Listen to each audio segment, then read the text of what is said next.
好，直播其实就这样就开始，它就是正常就在开始。那我看着就行，别被碰倒了，别设备损失了就行。或者有的时候，比如说有人什么可能转一下呀这样的。就谁发言把这个。对，这就是在直播中的，其实咱们现在也没有开始。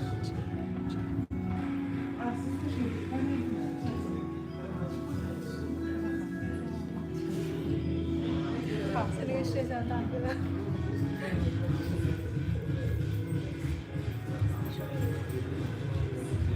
有广告。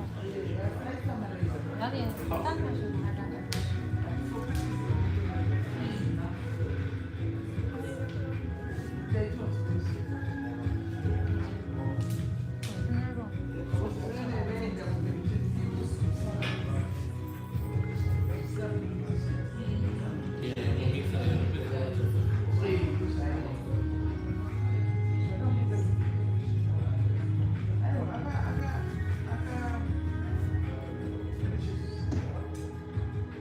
这声音好像卡住了。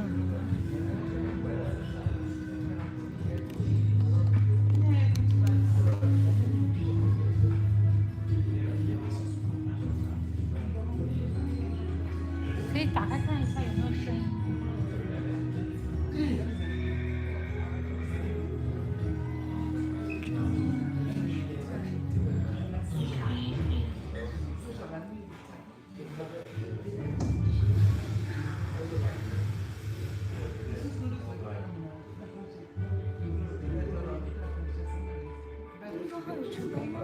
问一下吧，因为不知道他有没有声音。他是在哪儿直播？是在 YouTube 上面下载那个软件。我下。他发朋友圈了。还没登录。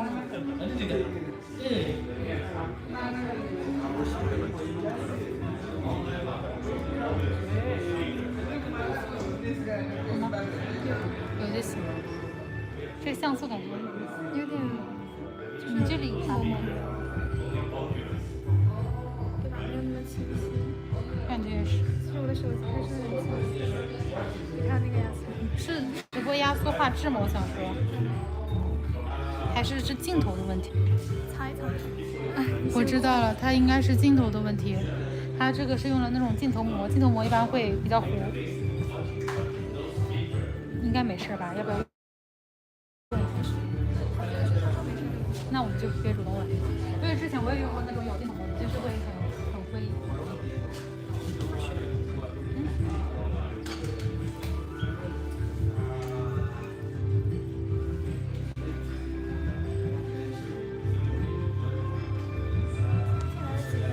门口。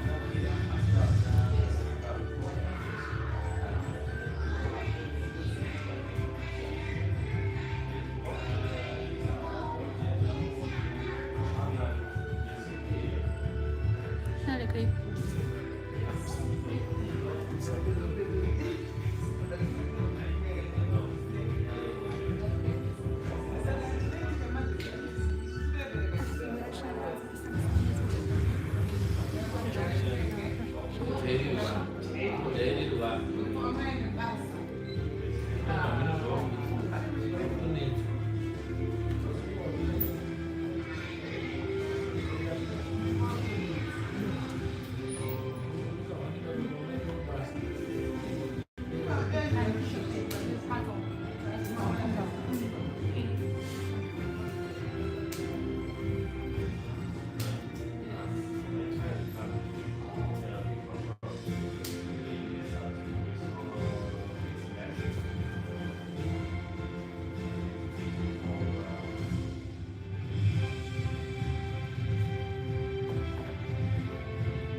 我也想说，第一个词就是老钱秀。直播他们在纠缠。那这个要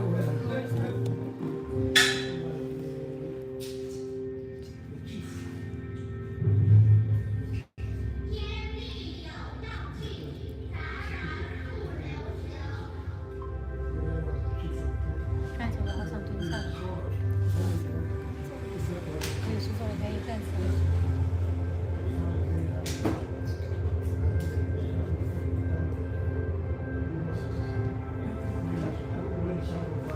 讲座就是让他做隐藏一下，让他藏一下，后面不会那个想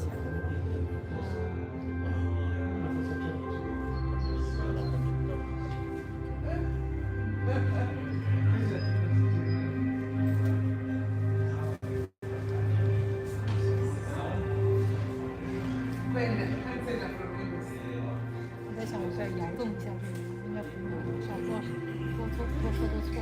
少做少错，不做不错。对，这个地方就可以了。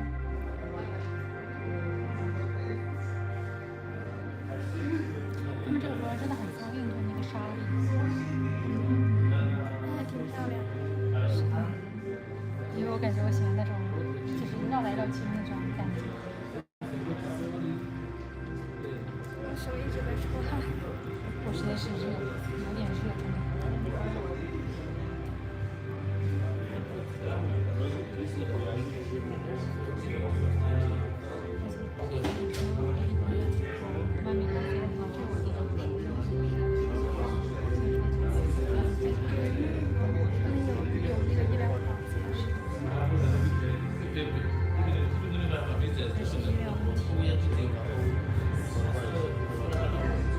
看够不够朋克？更西装相当穿的这个，因为只有这个稍微紧一点，其他的好挺松在的。变了是吗？其他另外两根皮带都没有这个紧。真是不着急。我是做小房间吧。感觉是他们这个时间我就是不是很急。在国内的话，我感觉已经交兵来的时候，工作人员来的时候，这样的。小牌大叔。我们是没牌大叔。笑死。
在每年都没怎么吃粽子，因为每次过端午都在学校。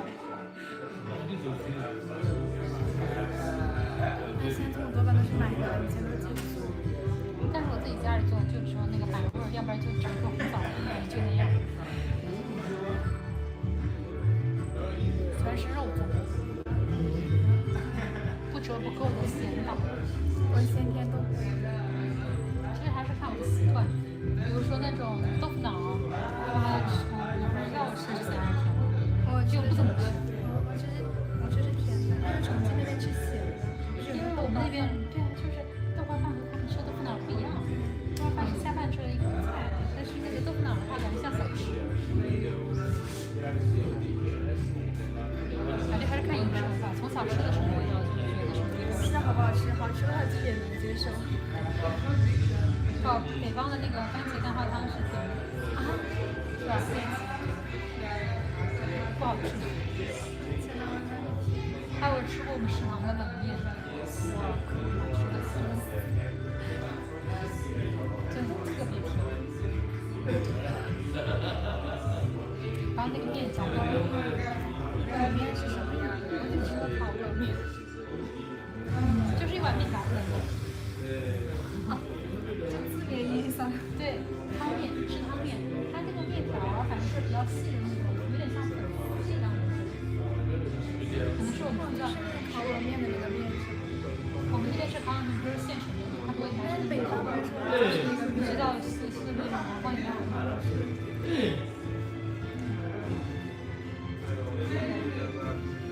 你怎么吃的？就从那个三个那个看出来，然后还有就是一点点肉。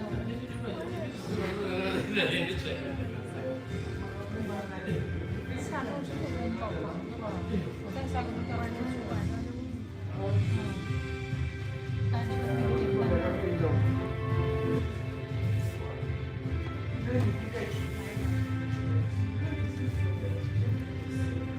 这好像也是新到的，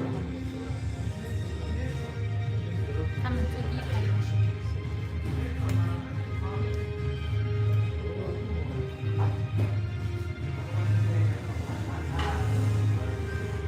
爱做水姿势。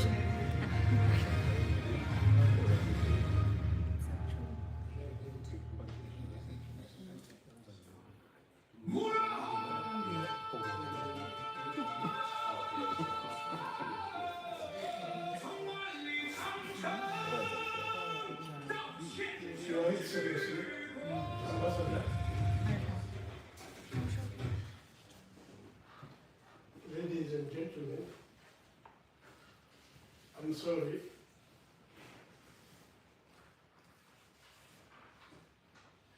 I can only invite, but I don't bring my invited people.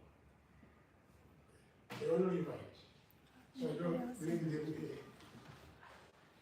So I'm sorry that we have to wait for some little time, then we start. But in the meantime, I don't normally accuse Africans for their elasticity of time.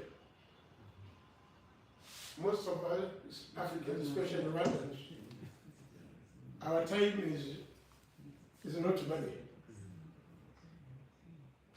Our time is very elastic. It's very, you can put it as much as you can, which is not normally the best way. So I'm sorry, we are still waiting for some few minutes, then we start. But in the meantime, we just wish to be enjoying some Chinese culture and read some brochures here and talk to each other. Again, it is not very protocol. But Africans, the way we are, most of Africans, you sit with someone, you don't ask him his name or his identity or her identity. And when the event is over, you come to Professor Malonga and say, hey, by the way, who was that man? But you were seated together. So let's avoid or reduce that kind of behavior. you simply provoke, positively provoking the person next to you. Instead of asking me, Marimu, who was the other person? This could be the time to ask them, like my dear, I know the Chinese names are easy to pronounce.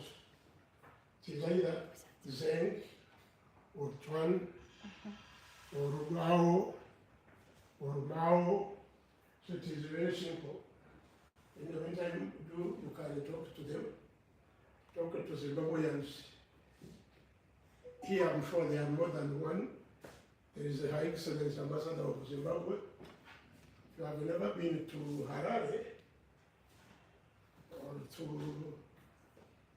Salisbury, this could be the time to ask where Rhodesia went or what happened to Salisbury and how is Harare today. If you want to speak a bit of Shona or any other Zimbabwean, this is a time to be, tackling those kind of something. Doing the books, we see my books, Shona Swahili book.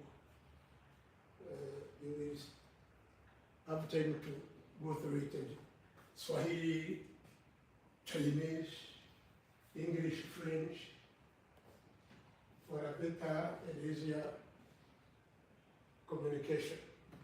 So feel comfortable as I wait for the next people to arrive.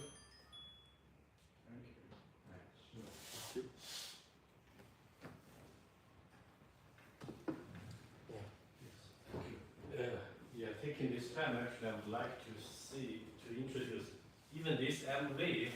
Actually, it is created by us, Confucius Institute. So the content is about Rwanda and China friendship. It is the original one. But the subtitle maybe is a little small. It's about like Great War and the sovereign of the hills.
is a city located in the southwest part of China.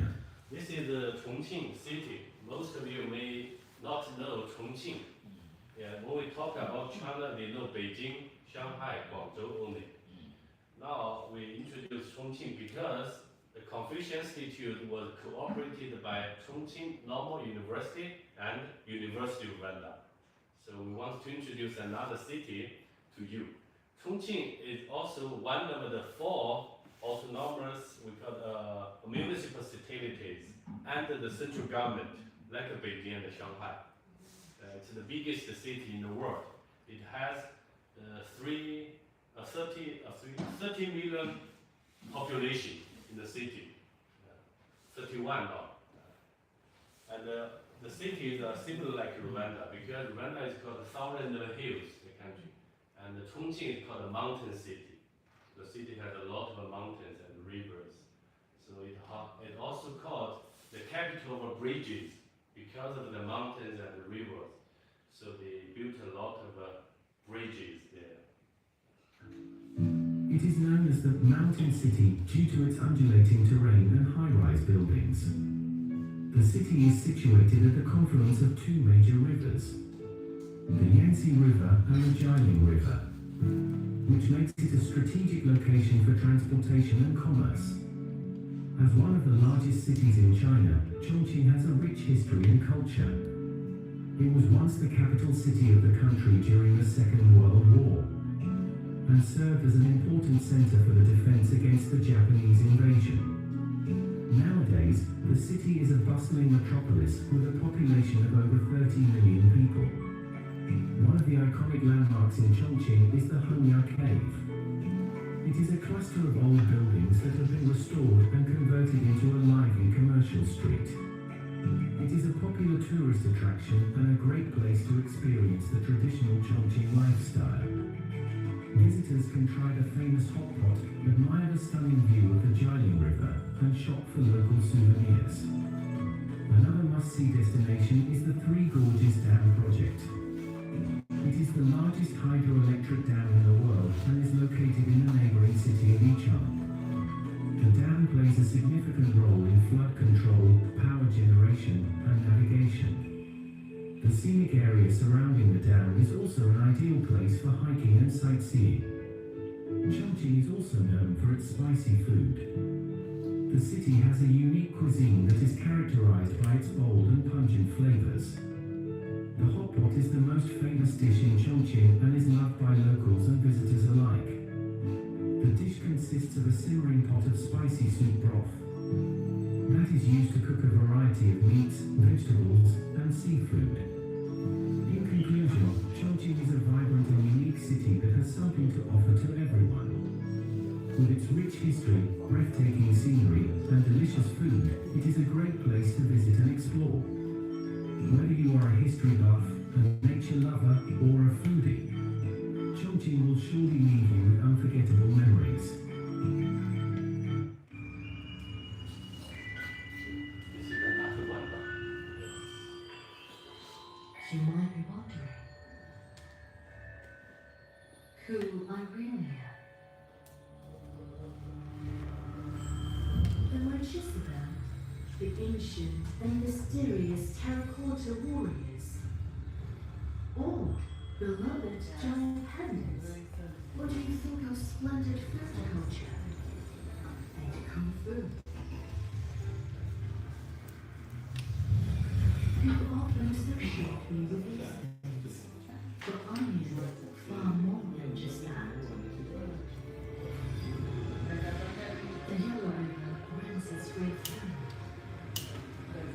The Yangtze River rushes across my vast territory. Wisps of smoke rise in my vast northern desert, while drizzles nurture the prosperous waterfronts of my south. I am home to bountiful magnificence and marvels. Embracing unity and yet diversity, I'm keen on learning from the strength of others.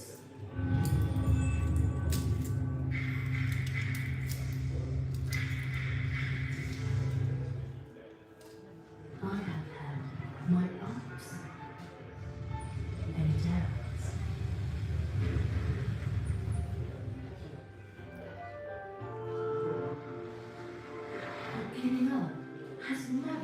part of my vocabulary. While passing on traditions, I have never ceased to make something new and forge ahead. I am both historical and contemporary.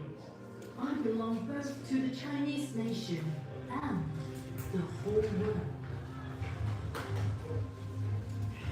I believe that humanity and nature can live in harmony, and all living creatures can grow together.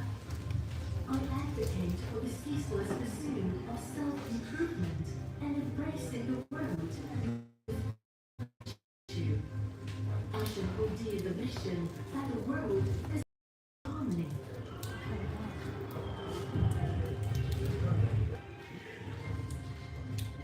Spending more than 5,000 years and bringing together over 1.4 billion people from 56 ethnic groups, I have gained renewed vitality from Chinese modernization. The legacy of the past never fades away, and the future is right now. I am embracing the world with an open and inclusive mind. 中国是一个伟大的国度，传承着伟大的文明，泱泱中华，历史何其悠久，文明何其博大，这是我们的自信之基，力量之源。I am Chinese civilization, coursing and surging through the Chinese land.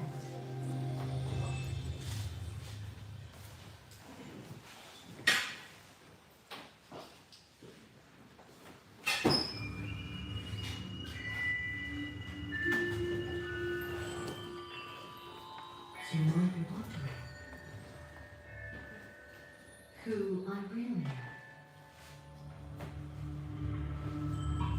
Am I Jezebel, the ancient and mysterious terracotta warriors? Or beloved giant pandas? Or do you think of splendid food culture and kung fu? People often associate me with these things, but I am far more than just that. The Yellow River runs its great through, and the Yangtze River rushes across my vast territory. Wisps of smoke rise in my vast northern deserts, while drizzles nurture the prosperous water towns of my south. I am home to bountiful magnificence and marvels. Embracing unity amid diversity, I am keen on learning from the strength of others.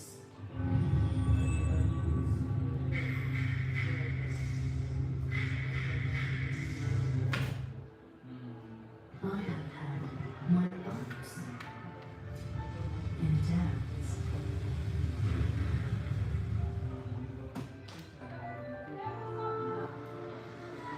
But giving up has never been part of my vocabulary. While passing on traditions, I have never ceased to make something new and forge ahead. I am both historical and contemporary. I belong both to the Chinese nation and the whole world. I believe that humanity and nature can live in harmony, and all living creatures can grow together. I advocate for the ceaseless pursuit of self-improvement and embracing the world with virtue. I shall hold dear the mission that the world is for everyone and pursue universal harmony.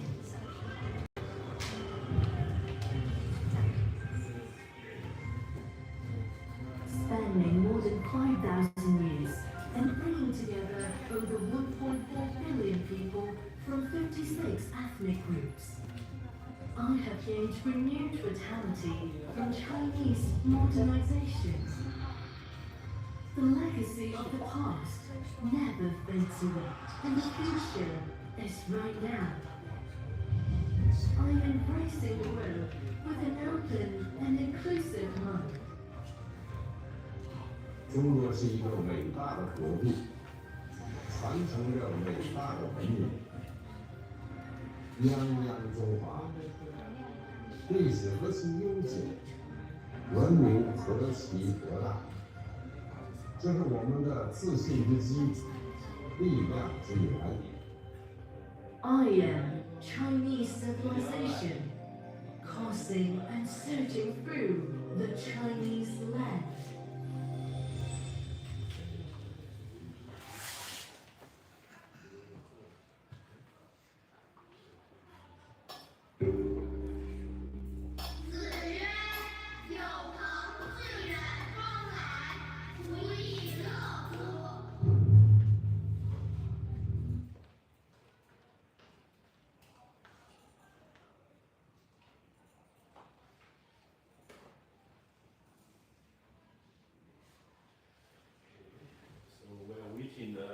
I think we're almost to start. I would like to take this time to introduce our institute, maybe. As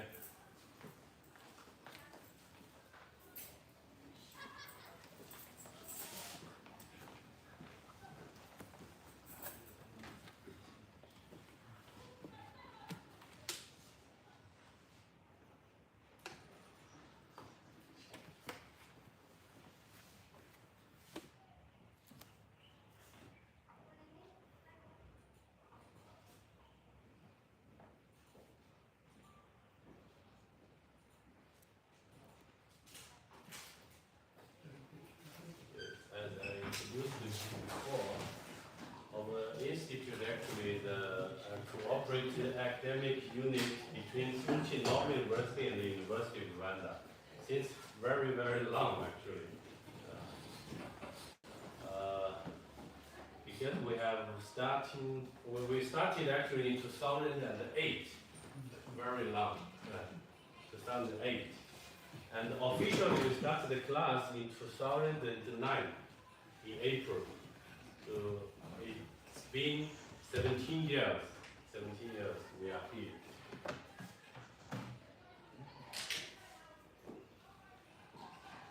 Now actually we are operating, you see, in universities level, we are teaching Chinese language at University of Rwanda, mostly, in all campus. Here is our headquarters, Remela campus, here. And in Lukala campus, even in Musandi, Huye, and Chikundo, and also in Yangjendi. We all have our teaching sites. And there are also some Chinese language teaching activities in IPRC, Musandi, Kigali. So those are in higher education level. And even in the basic education sector, we operated more than 6 schools actually, in different places, like Medical Science School in Lulinda, Green Hills Academic Pharmaceutical School, and some private schools even. All countries actually. So totally actually we have 5,000 students per year. And since the very beginning, it's around 30,000 students who learn the Chinese. And here is our main business. It's about Chinese language teaching, culture exchange. So that's why today's event we choose this place, because we are using building bridges through language and culture. Okay, welcome. Yes, how are you? Hello, how are you? Hello. So since our keynote speakers are coming, so we will start immediately. Even there, we prepare your keynote speakers there. Okay.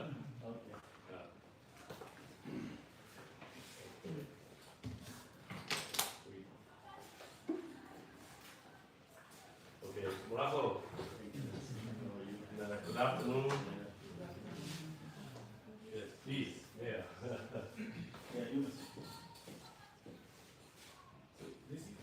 other speaker there.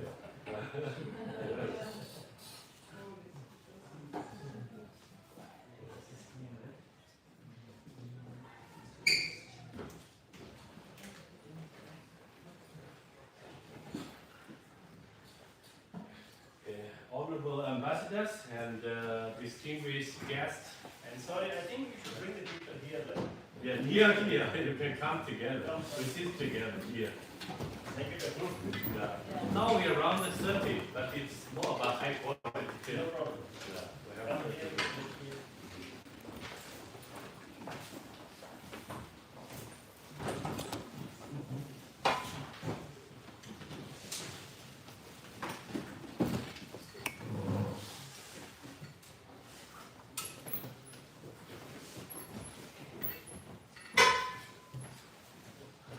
Again, a very warm welcome to Confucius Institute at the University of Rwanda. And my name is Dr. Zheng Huangyu, the Chinese director of the Confucius Institute here. And it's my honor to serve as your master of ceremonies, the MC today.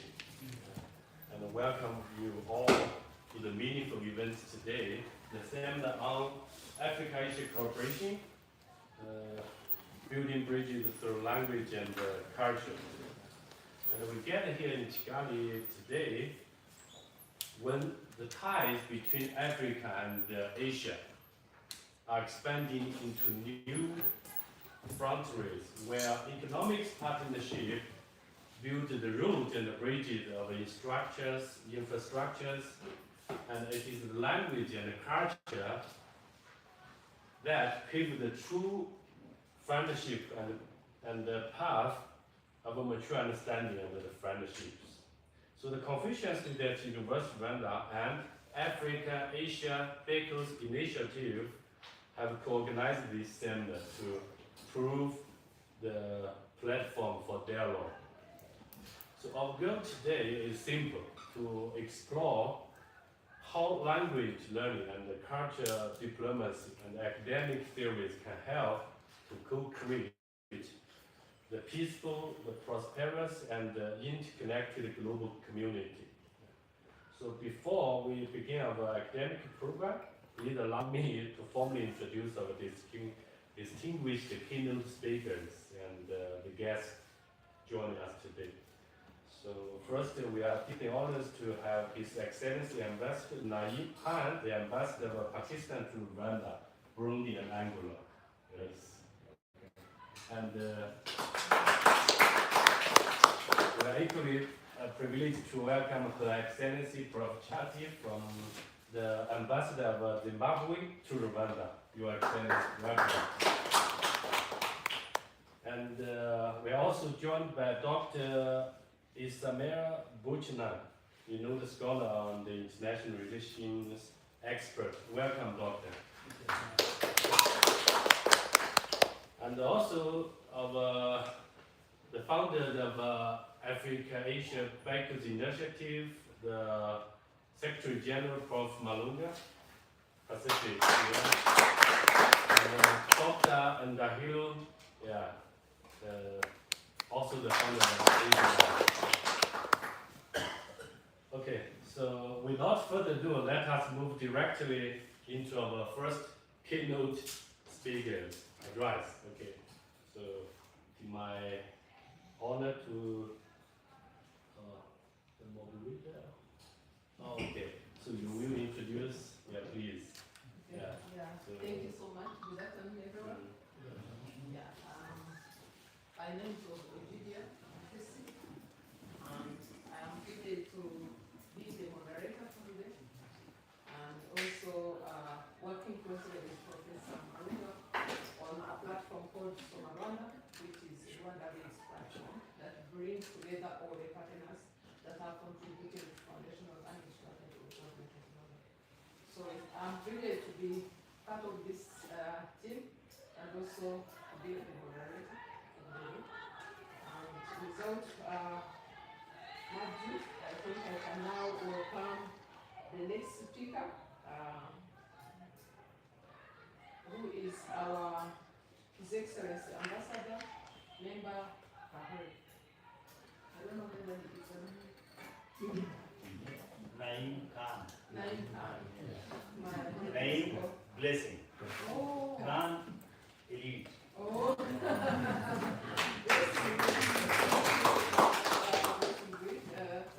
For making this time and also be able to be part of this team, and we are privileged to hear from you any like package that you have just brought to us as a team who are here recently. And then we are also having our next speaker, Her Excellency Professor Charlton, and we are also here to be with you, Professor Charlton. More details and bio maybe will be coming from you. I don't have all your bios, so my apologies. Then we will also be having Mr. Ahisi Aisen, who is also part of the speaker today, and then Dr. Ismail Jana, who is also going to do the next speaking. And then after they have just given us their speech and their keynotes, we'll be able to open up for discussion, okay? And we'll allow you to ask any question for clarification or even comments or supplements in terms of what they have been spoken. Then we'll be able to go for the second round of closing remarks by Professor Maronga.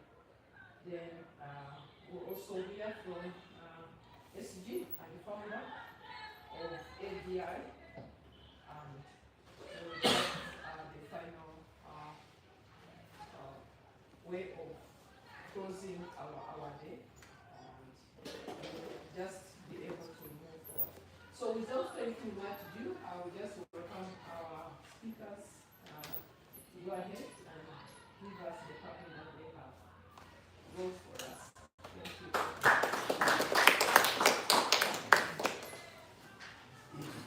Wirwe. Neza neza.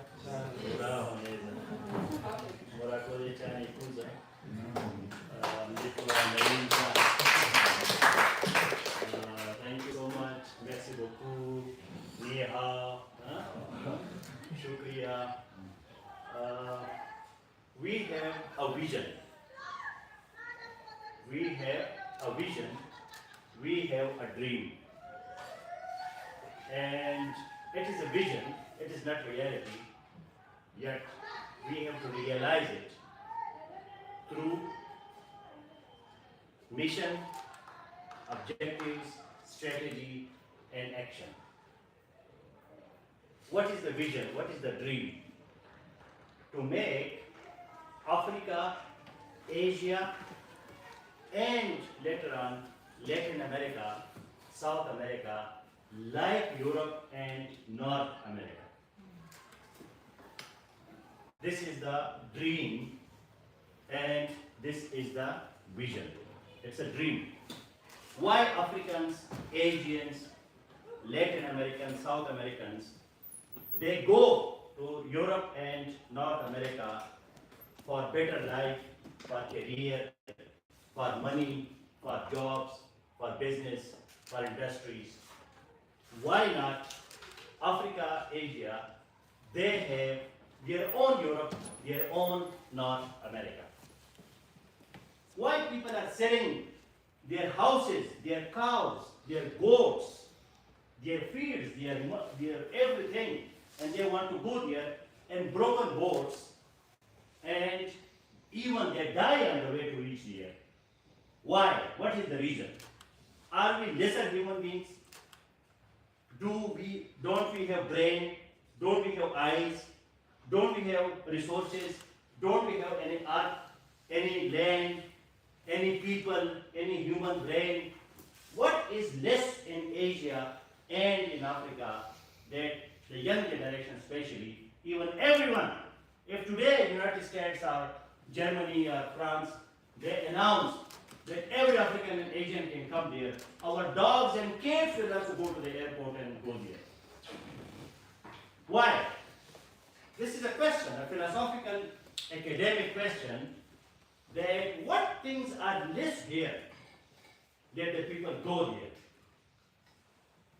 So this was the main reason of the establishing of Africasia with the cooperation of Professor Malunga, Her Excellency. She's our boss, our dean of, she's the senior most diplomat, ambassador in Rwanda, and many professors and others, that we are talking about this big goal, that how we make Africa, Asia, and later on we will include some South Americans, that they become like Europe and North America.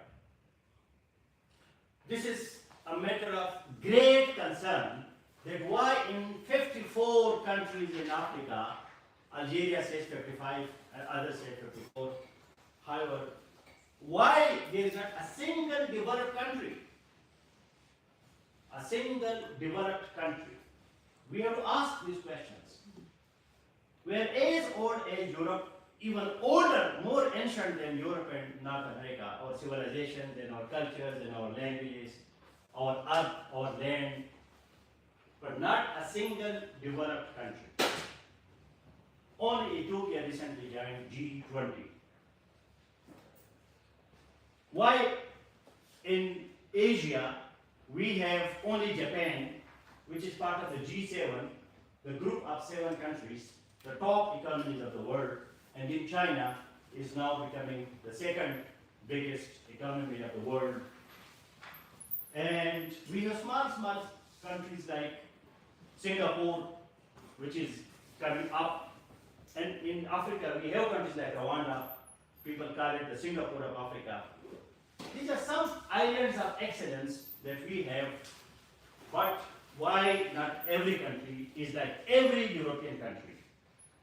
In European Union, if you go from Germany to France, to Spain, to Italy, to UK, to other countries, you will not feel a lot of difference in their development. They seem almost the same. Even you don't know whether I cross the border or not. If you go from Switzerland to like Germany or some other country, you don't know whether still I'm in Switzerland or I'm in Germany. They are almost the same. But if you cross Rwanda and you go to the neighboring countries of Rwanda, you feel a huge difference. Huge difference in terms of infrastructure, economy, roads, people, their behavior, attitude, immigration people, airports. There's a big difference. I'm not here to criticize anyone, but it is an academic session. I'm not speaking officially like an ambassador of Pakistan, but it is thought-provoking things because we have professors and students and other people. So this is more academic, scholarly discussion, not official or diplomatic, personal opinion you can say, or academic. So Africasia is the continuation of the long thought that we had South-South dialogue. South-South dialogue. That the South and South should talk to each other. While we are talking only to the North. From the North we have to learn. It doesn't mean that we don't do business with them, we don't contact them, we don't go there, but we learn from there. And then we implement that here on our lands, on our countries, wherever we have jurisdiction, we have our sovereignty. So we go there and we do it according to the law of the land. Because land is important, but law is supreme. You have to obey the law. My own life, if you can say, if I squeeze my wisdom, my knowledge, my experience, everything, so it comes into one word, and that word is SPAN. Double S, double P-A-N. SPAN. What is SPAN? Double S, double P-A-N. We have to work on SPAN. SPAN, S stands for science. Science. our universities are not doing well. We are just printing degrees and we are distributing it to people without proper research. We are liars, we are hypocrites. People cheat, frauds, plagiarism, copy paste, present, and we get our degree. And I'm a master degree holder, I'm a PhD, I'm a doctor. Do you really deserve? I have seen physicists and chemists and biologists and anthropologists, and I asked them the definition of their subject, they don't know. But they have a big degree in their hands. So we have to work on science because the word science comes from scientia. Scientia means knowledge. It is controversial, but the only knowledge is science. There is no other knowledge. Other knowledge does not exist. What we are taught in churches or mosques or temples or other things, it may be some other thing, but it is not science and it is not knowledge. So the only knowledge that we have, that is science. But we are so weak in science. In the whole Africa, except someone in Egypt or maybe in Nigeria or in Ghana, there are no Nobel Prizes. Every year they announce Nobel Prizes and we don't see any African face. And we don't see any Asian face. Except like we have two in Pakistan, Dr. Abdul Salam and Malala Yousafzai, who is from my family. I am also Yousafzai. Otherwise, we don't have in Pakistan only two. 250 million people in Pakistan. But only two Nobel Prizes in the last 70 years, 78 years. China, I don't know how many Nobel Prizes you have. 2, 3, 5 maybe. Huh? Yes, so we don't have Nobel Prizes. We don't have any contribution in research. We don't contribute to the humanity. If we remove everything made by West or by the developed world from this room, what will remain here? Nothing. What is our contribution? What we give to humanity? We are just consumers. We are polluting the atmosphere with our carbon dioxide and getting all the oxygen and giving nothing in return. We are also human beings. We are part of humanity. So what is our contribution? Science. We must focus on science. Original science. Not this reading science or books of biology. We have to do research, innovation, creativity. We have to invent solutions to the diseases, vaccines. We have to contribute more machinery, which is environmental friendly machine, green technology. Look at today, Nepal, Tibet, China. What is going on here? People are dying because of so much construction in the lake of mother. Mother is nature. You have your mother and you go and you destroy your mother. So one day the mother becomes angry and destroy you. Nature is our mother. And we are going inside, even in Pakistan, in Swat. I come from the north of Pakistan, which is the boundary, the frontier with China. And they were constructing and constructing. Unbridled, uncontrolled tourism.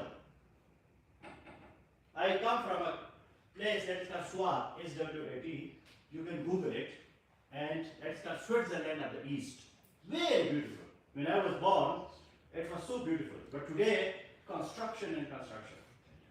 So science tells us how you can do technology, but with responsibility, with sustainability.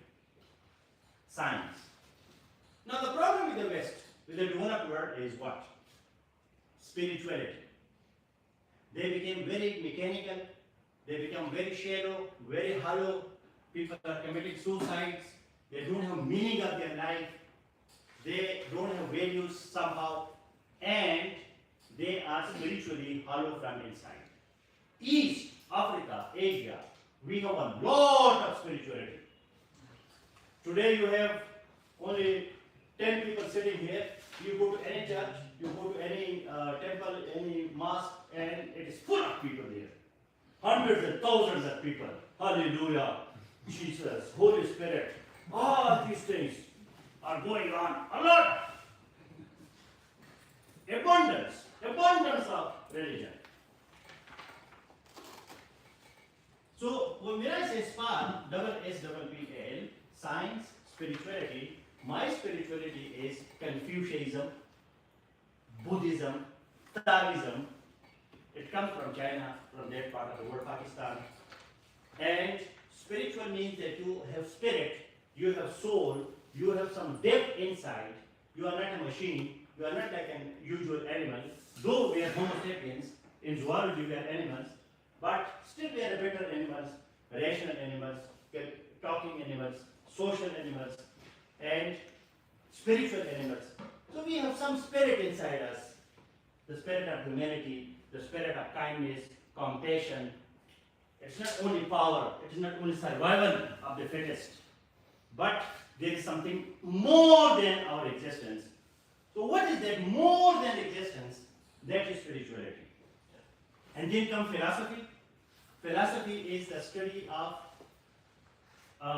this universe, nature, with mind, with reason, with senses, rationality. So we have to be very much rational, logical. We use logic, we use mathematics. We are not every time emotional. Because our people, Asia, Africa, we are so emotional and we are not rational. So philosophy will make us rational. So double S double P, science, spirituality, philosophy, and the fourth one, the next double S double P, that is psychology. Psychology is the study of mind and behavior. How we do cognitive behavioral therapy. How we have productive, constructive, creative, positive thoughts and our behavior. If you go to Europe and America, you just go there and they say thank you, oh thank you so much, welcome, how are you? And we give a whole sheep, a whole chicken or a whole big ugari to someone and we don't smile. We don't say thank you. You know, we have to work on our behavior. People do so much for us, and even we are so miser, so stingy, that we do not say thank you. We don't smile. Our customer service. You go to any shop or any place, oh, what do you want? No, we don't have. But if you go to any developed country, people are polite. They just receive you with a lot of thanks, sorry, apology, okay, what I can do for you. So these things, it is psychology. We have to see why we are so dry. So we are very dry kind of people, both Africa and Asia. And why Africa and Asia go together? Because we have similar past, we have similar challenges, and we have similar future. We know each other better. You cannot do the same like with a European sitting here and talking to you like this. They have their other style. We know each other. We understand each other, Africans and Asians. So psychology. We have to work on psychology. Double S, double P. Science, spirituality, philosophy, psychology. A stands for art. Art. Our people are creative. We have good artists. But even we don't have big names in art in the world.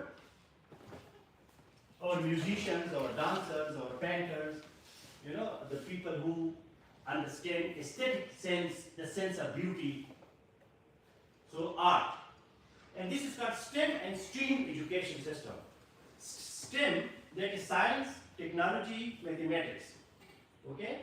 And STREAM, here they add an A, and that A is art. We have to give importance to art. Because if we say United States is the only superpower of the world, why superpower? Because a superpower can be a power when you are number one in politics, number one in economy, number one in defense, number one in art and culture. everybody loves Hollywood movies. Are we producing some good quality international standard movies? Nigeria has somehow started, so it is becoming popular, Nigerian movies, but we don't have movies. Our documentaries, our YouTube channel, sorry to say, what our girls are doing, just showing their bodies. We don't have creativity. Don't record it, but they just show their yash. Huh? They just show these things. We don't have any international standard things, movies, films, documentaries, research, Discovery Channel. It comes from art. And then the last one, that is law. L stands for law. Law of the land is supreme. We must be law-abiding citizens. If you do not like any law in Rwanda, for example, go to the parliament, be a parliamentarian, and change it. If you cannot change it, then you have to obey it. You don't have other way. You cannot break the law. Law is real. So this is the, the epitome, the crux of my life, that science, spirituality, philosophy, psychology, art, and law. We have to work law-abiding, rules, regulations, no shortcuts, no corruption, no nepotism. Like Rwanda is becoming an excellence of governance and law. Here you don't need. Pakistan is telling me, sir, we want to do some business with that organization. Please recommend us. I said there is no need of recommendation. Everything is available digitally. They have their websites. Go, check it. They have email, send an email. They will reply to you. If you need further anything, we will do. But here everything is so easy. You don't need someone to call for you. But in other countries, it's not the same. If you go to any office, and if you don't know the person, they will not even allow you to enter. So this is law, which changes societies. If you don't obey law, change it. If you can't change it, obey it. You don't have a third option. So I'm going to finish my lecture, my talk, my sharing things, that's not a lecture, that Africasia, we have a big dream. And what is the formula? The formula is or via span. Or via span. Or O-R-E. Via, V-I-A. Or through span. What is or? O-R-E. Or means our Renaissance and Enlightenment. Our O-U-R. Our Renaissance and Enlightenment. Our means what? Africa, Asia, South America. Our. Renaissance. Renaissance means rebirth. Becoming great again.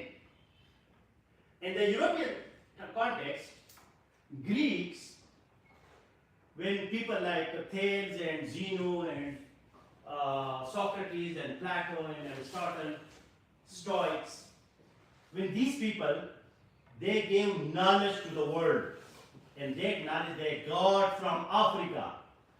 They got it originally from Africa, from Egypt, from East Africa. But we salute to Greeks that they systematized it, they organized that knowledge. And interestingly, 2,500 years back, in China, there was Taoism, legal school, there was Confucianism, there were many other philosophies going up. In Japan, like there was Shinto. In China, India, Pakistan, in that part there was Buddhism, and then there was Jain. Very big philosophies, because these are not religions, these are philosophies. Like Buddhism is not religion, because Buddhism does not believe in any god or any hereafter, or any heaven, or any hell. They don't have these concepts.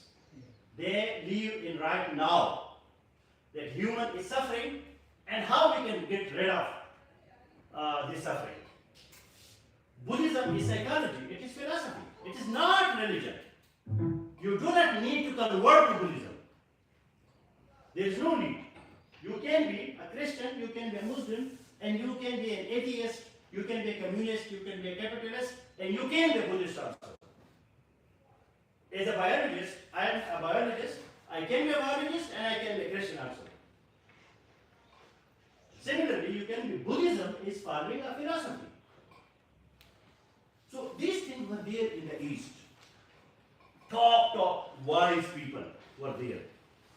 Today psychology is and philosophy is now improving what Buddhism gave to the world so many hundreds of years back. And the second man of Buddha was in Pakistan, the second most important person.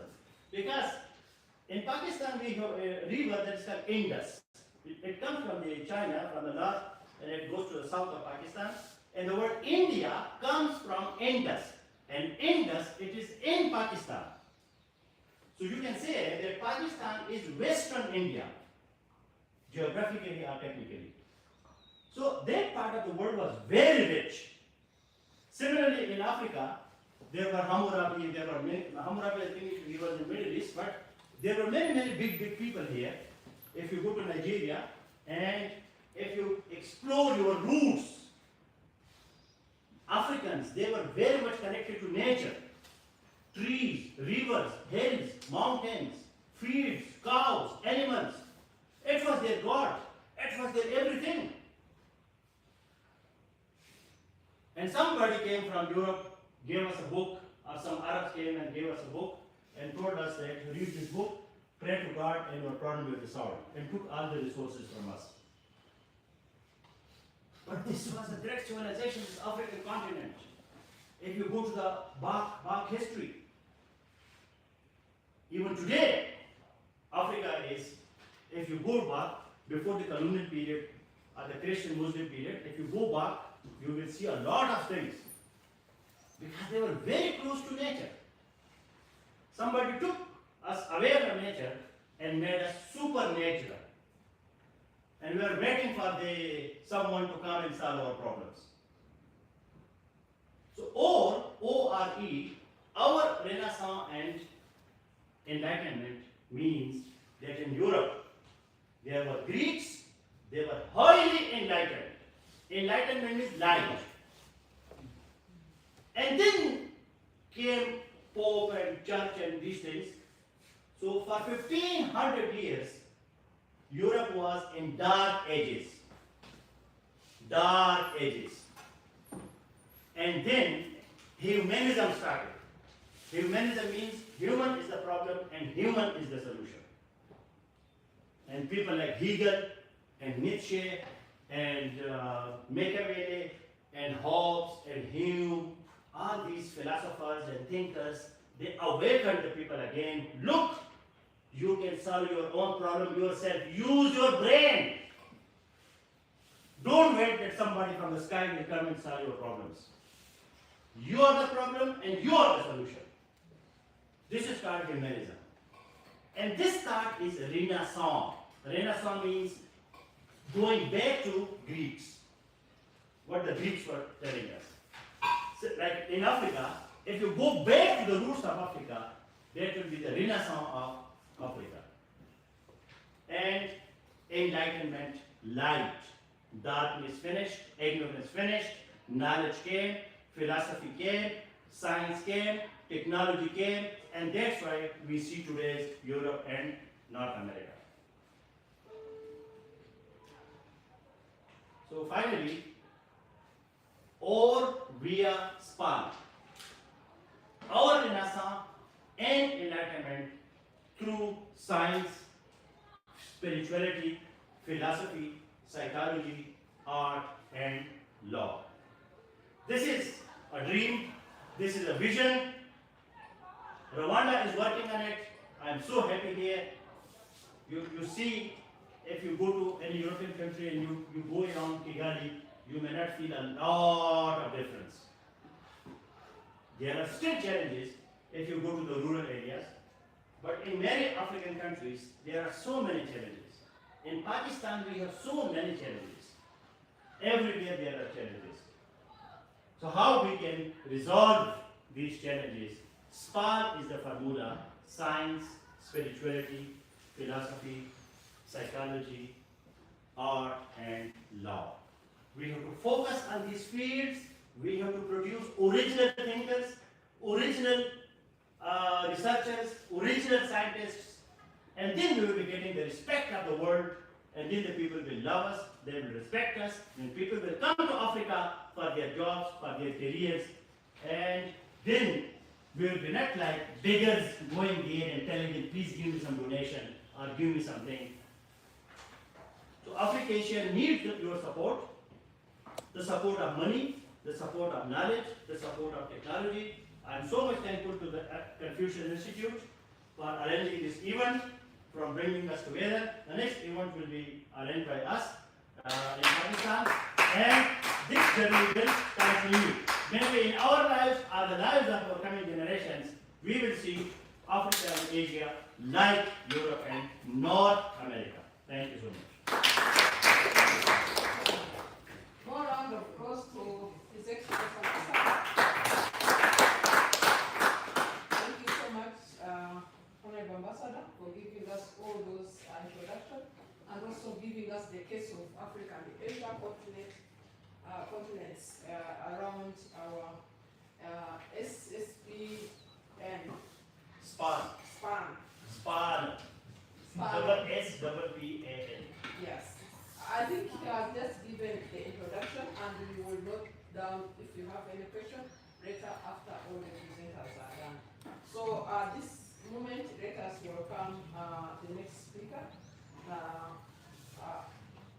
our His Excellency Professor Charity, Ambassador of Zimbabwe in Rwanda.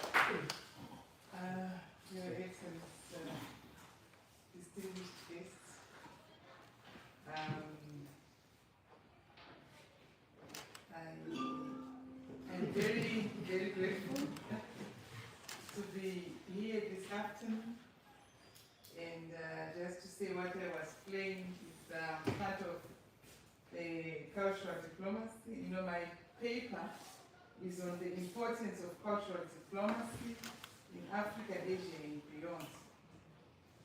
Okay, so you can see that this instrument has done the introduction.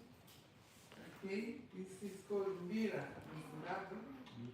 Yes, this is one of our traditional instruments, and so it was played long back. Ambassador was talking about the originality of us people, whether Asians, whether Africans.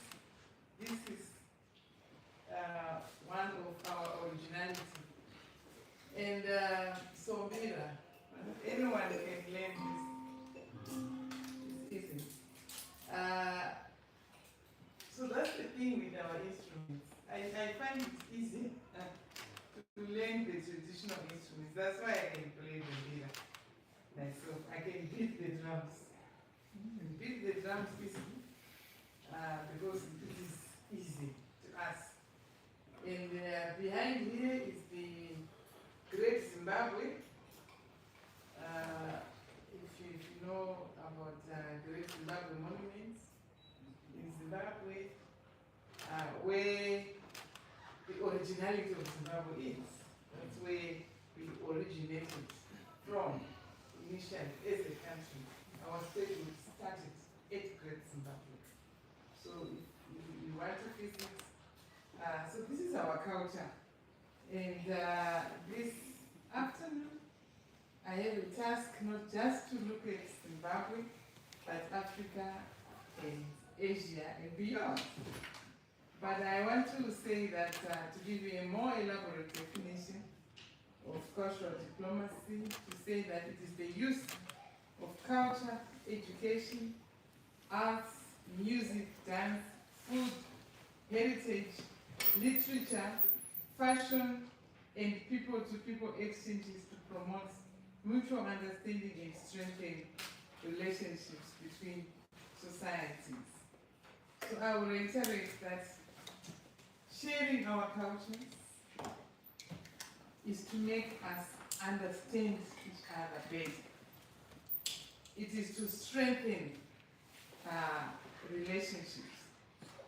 I'm sure as I was playing this instrument, you started also to think of the traditional instruments that you play. And it is my hope that in the future, we'll be able to bring together the Asian and African instruments to be played in one place, like at this Confucius Institute. Not only that, you can see that there is also the aspect of food. You know, even our dress, like this dress, is a fusion of Zimbabwean style and also Nigerian style. So you can see that it's a fusion. And this is very Zimbabwean. It is from our flag, and also this, you know. Anyway, I want to say that traditional diplomacy has largely focused on relations between states and governments. See, if you talk of cultural diplomacy, people say, is that still diplomacy? Can diplomats do that? Can diplomats even play mirror? Diplomats are not supposed to do that. That's what people think. Because the traditional roles of diplomacy mainly involve states and governments, right? But now we are enjoying, because there is cultural diplomacy, and that is the contemporary diplomacy, which increasingly recognizes the importance of societies and non-state actors, artists, academics, universities, students, musicians, filmmakers, designers, and entrepreneurs all contribute to international engagement. Sometimes diplomacy begins at a negotiating table, but sometimes it begins in a classroom like this, at a cultural festival like this one, through music and dance, and around a dinner table, or even a mango, sharing mango at the Pakistan Embassy. Cultural diplomacy is an activity of people.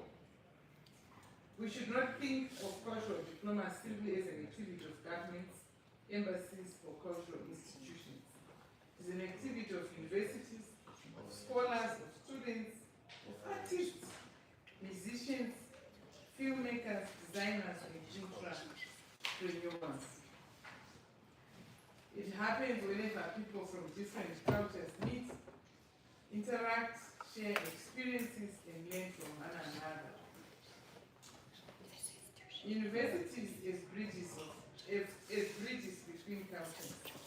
Because we are gathered at a university, I would particularly emphasize the role of higher education. Universities bring together people from different countries, disciplines, languages, and cultural backgrounds. An international student does not simply take a qualification home. That student also takes home friendships, experiences, ideas, and an understanding of another society. You know what happens when you're at a university is that you meet in classes. You also learn how people from different countries, you know, how they present their issues, and what they, you know, also learn their beliefs. I had an experience at University of Kigali, at Independent University of Kigali, you know, we had, I think there were break times where you learn how to drink milk. It's yoga. There was a lot of milk there, and I started also being able to drink milk and to enjoy. Actually, I was one of the people who couldn't wait to drink. I mean, to have break time because of the milk. And mandas and what is it? Chapati. You know, so you learn about that. I go to China, you know, I remember eating a lot of vegetables. I love the vegetables and soup.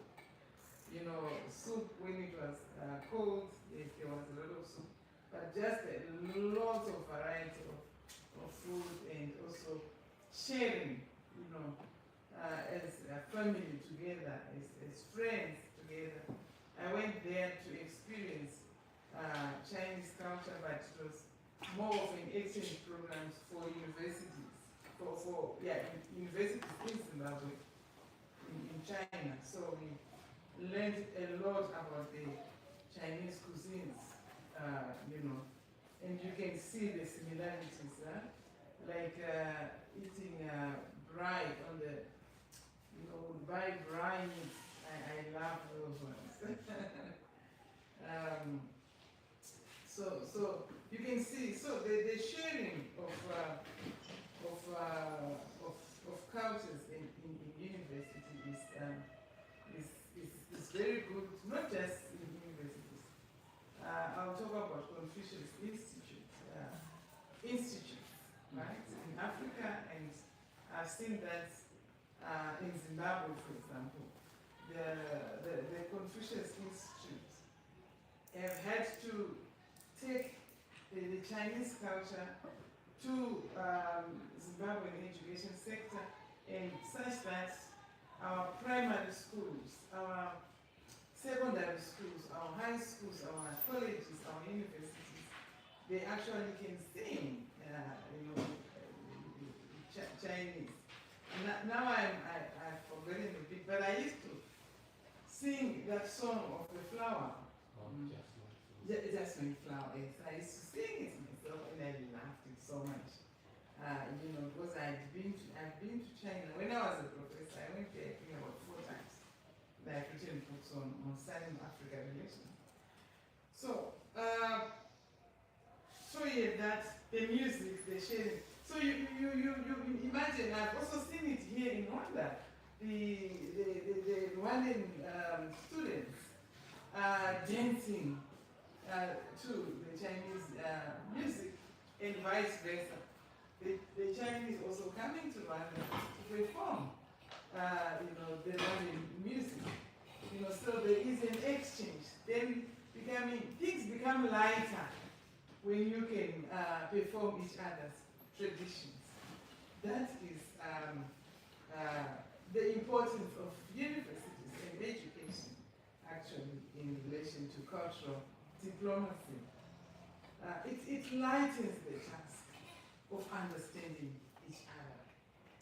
So I will tell you that when we sit on the table between and among different countries, you know, we're promoting our cultures. You know, sometimes you come to the Zimbabwean residents, and you see that I'm not just going to save the Zimbabwean cuisine, but also now, you know, with some knowledge of Rwandan cuisine, you know, you see that there is no way I live the cooked bananas. What are they called, Felix? Matoke, yes, matoke. My favorite matoke. Matoke, beef matoke, chicken matoke, vegetable matoke. You know, I love that. And you know, Zimbabwean, if you go to a Zimbabwean house, there should be sada, yeah? What ugali, without fail. There is also the meat, the beef. You know, Zimbabwe is a beef country, cattle country, and we definitely feed, and we love the road run, that chicken, free range, which is running everywhere. I'm sure Asia you have that as well. I remember in China eating a lot of chicken as well. So we have Murio, Dori, Nopim, Takula, and Mado, just to mention a few of our traditional,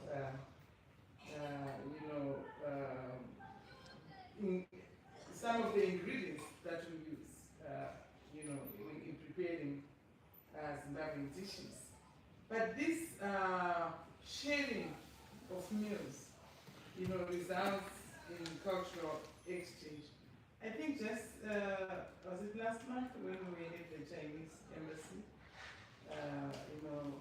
celebrating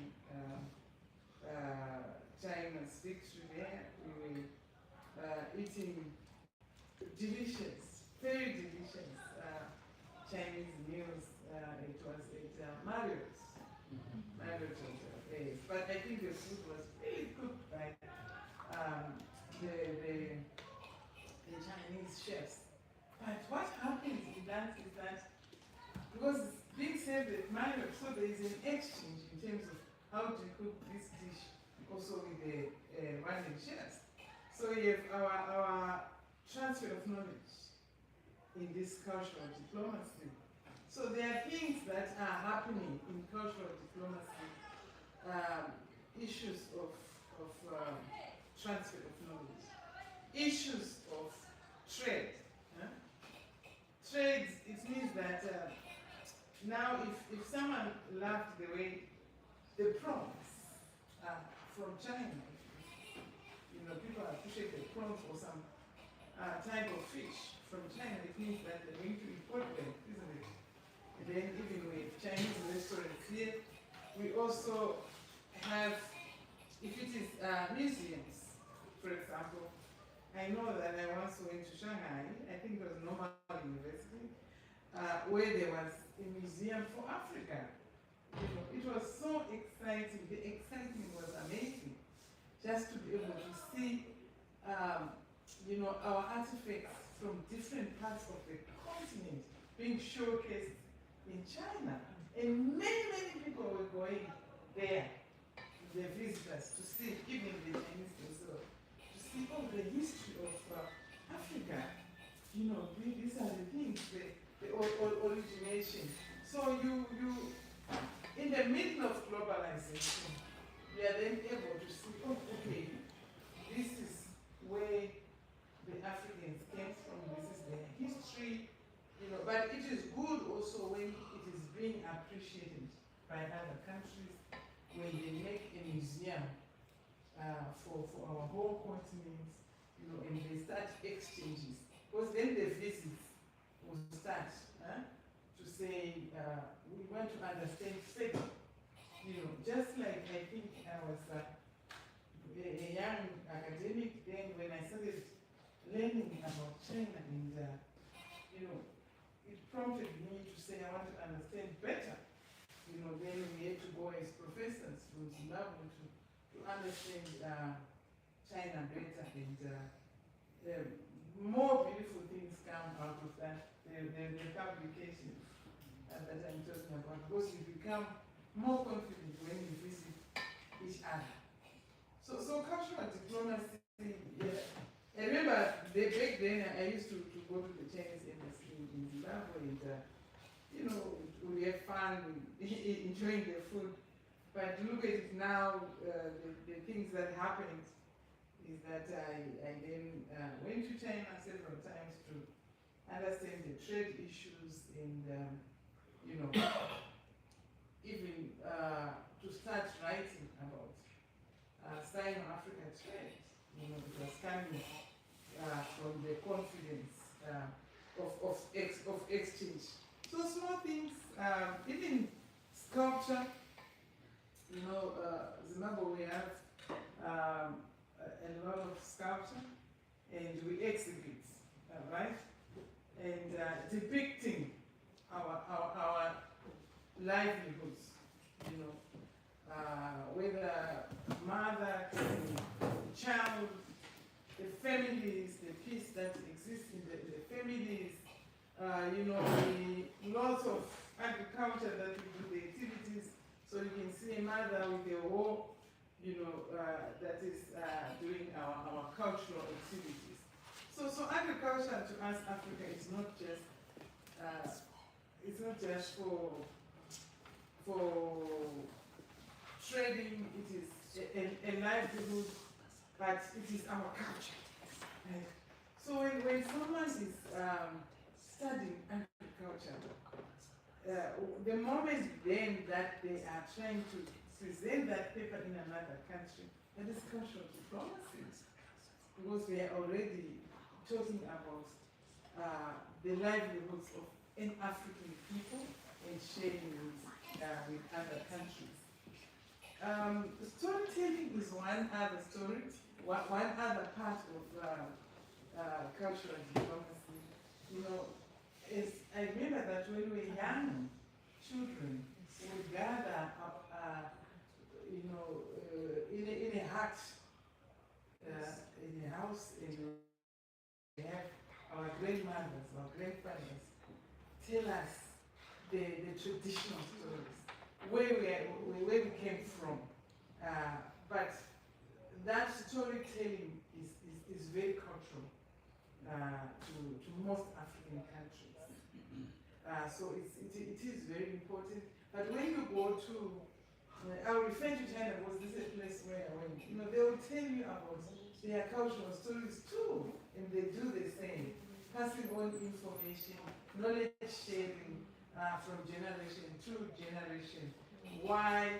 So that we will always remember where we come from.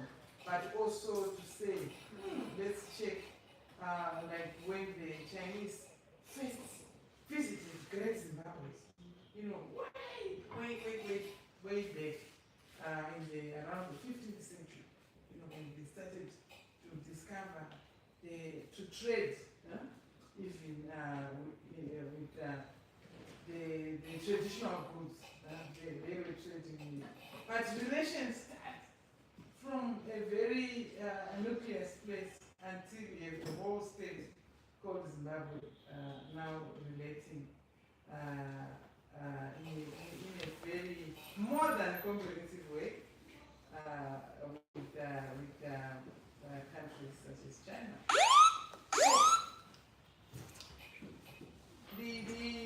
If you look at beyond the stories, is also the issue of cows. In Rwanda, we talk of Inyambo. Inyambo, and this is Rwanda's magnificent, long-horned, traditional cattle. Huh? If you look at the dances, they are so it's it is like this. So beautiful, isn't it? To see the Inyambo living every day, you know, now translated to the music of Rwanda. But many people, visitors who come to Rwanda, they get to know about that culture through the traditional performances, the cultural performance. And that is cultural diplomacy, you know, because the information on culture is being exchanged from the visitors by the hosts, and that is cultural diplomacy. But it carries very important historical and cultural symbolism and are closely associated with Rwanda's heritage. Inheritance is another, which is of serious heritage, knowledge, and sharing. And I think those that have, beyond the performances in the hotels or in the districts, if you go to the districts, they are always welcoming, you know, the dance, but also the palace in Huye. You know, you can have those performances. Some other time I attended the the festival, Inyambo festival, and there were many, many dances there that I will never forget. And the poetry, the traditional poetry for Inyambo. Those two ladies, I will not forget them, you know, singing praises to Inyambo, telling their stories about Inyambo, you know, it just brings, I can say, emotional healing. It brings, it uplifts a person. That's what cultural diplomacy does. And related, you know that it's drumming. Drumming. You know, I've seen the drummers perform in the Commonwealth, the UK. So that is cultural diplomacy.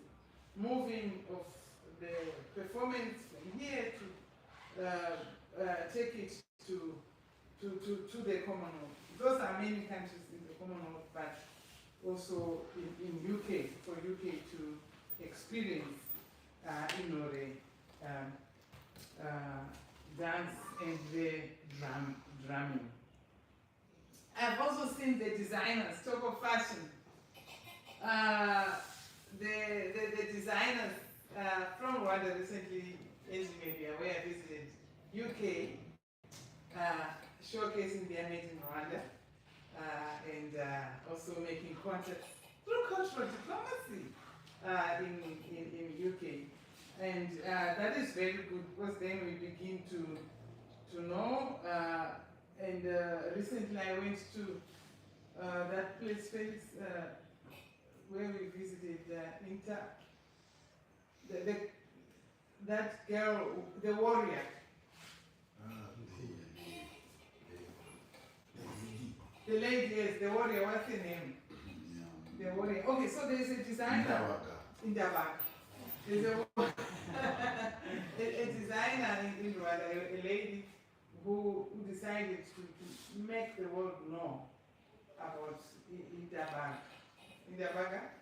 Yes, so I liked it so much because she was an ordinary lady who, you know, the king here in Rwanda, back then, way back, right?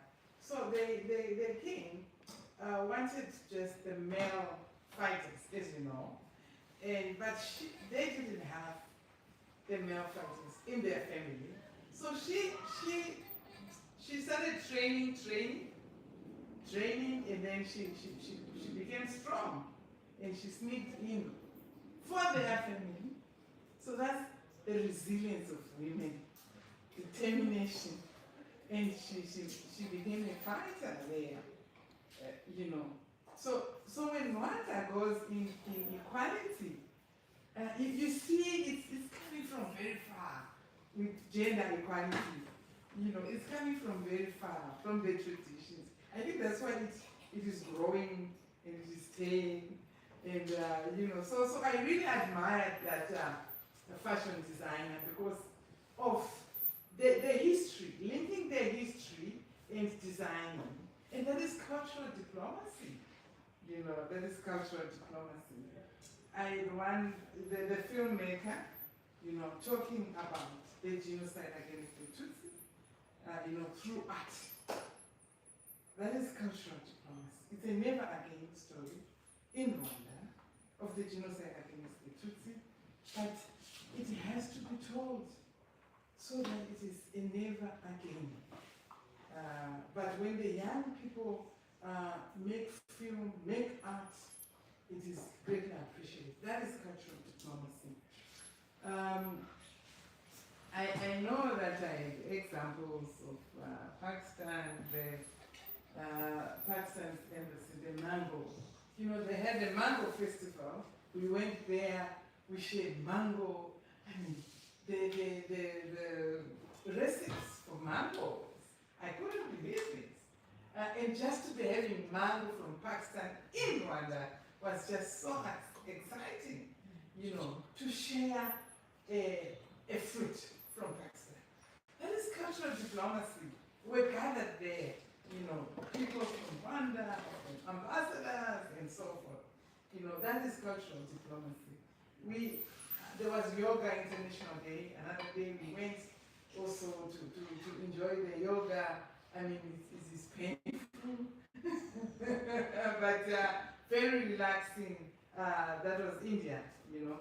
So we always really appreciating this cultural diplomacy, and the involvement now of the young people.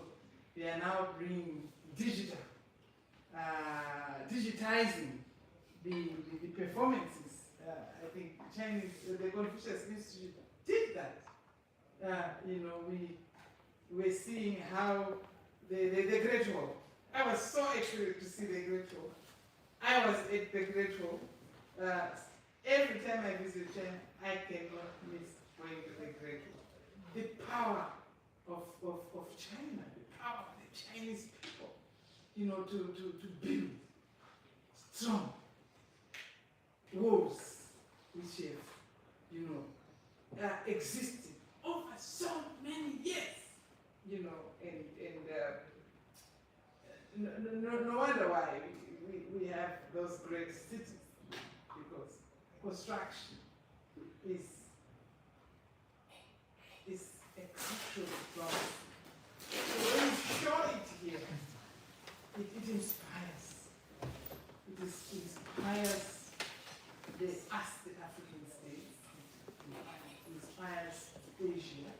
It inspires the world about constructing buildings which can withstand the vagaries of climate change. That's what Great Wall is doing to us now. You can see all the problems that are happening.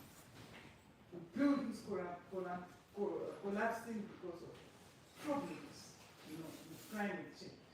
But when China built those walls, they tell us what was done a long time ago and what can be done now.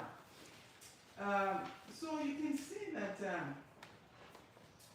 digital cultural diplomacy is, we were being shown here, the tea of Rwanda, and also UNESCO. I was so excited to see this. I mean, I was there when I went to China, and you know, you feel the need to deepen your relations. Once again, you are reminded that we need to do more. In the African continent, Asia, we need to do more, deepen our understanding, and get to know each other better. But I know I have oh, okay, it looks like I'm finishing. I was going to stop for the sake of time. I want to say that cultural diplomacy and economic diplomacy are increasingly interconnected. Film is promoting tourism. Food is creating markets. Because I did admire the mango festival. Because, thank you so much. You know, I want to have that mango in Africa. So it creates markets, isn't it? You know, because it's rich in fiber. You explained to us, Professor, how it is good for our health, and you know, so it results in trade, in markets, you know, and to appreciate the varieties, the competitive advantage of our different countries. Fashion is generating trade. I know that here we had Commonwealth, and the Made in Rwanda made Africa great because they sold even to Canada, if I remember, and other excellencies as well. I mean, it was so good. The creative industries are creating employment. Universities are building professional networks, like the network that is here, but I know that it is beyond just the universities, but university is providing a good framework for this network. Cultural festivals are creating business opportunities. We should therefore recognize culture not only as heritage, but also as an important diplomatic and economic resource. For Africa, this is particularly important as we deepen regional integration and advance the objectives of the Africa Continental Free Trade Area. We must continue to promote not only trade in goods, but also trade in services, education, tourism, creative industries, and cultural products. In conclusion, distinguished guests, cultural diplomacy reminds us of a simple but powerful truth. We may come from different countries, we may speak different languages, we may eat different foods, we may sing and dance differently, but we share our common humanity. Professor Ambassador talked about the importance of humanity. He said that if the human is the problem, humanity is the solution.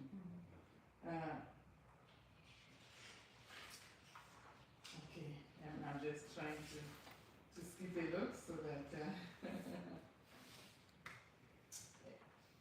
because sometimes diplomacy begins with a conversation, sometimes it begins with a dance, sometimes it begins with a meal, and sometimes it begins with a mambo. So this is but the most important thing is that it is the people who are at the center of cultural diplomacy. And let's continue to network. I'm hoping and expecting that we'll network more. I'm so excited about this framework excellence that you are promoting. And I look forward to more. Thank you.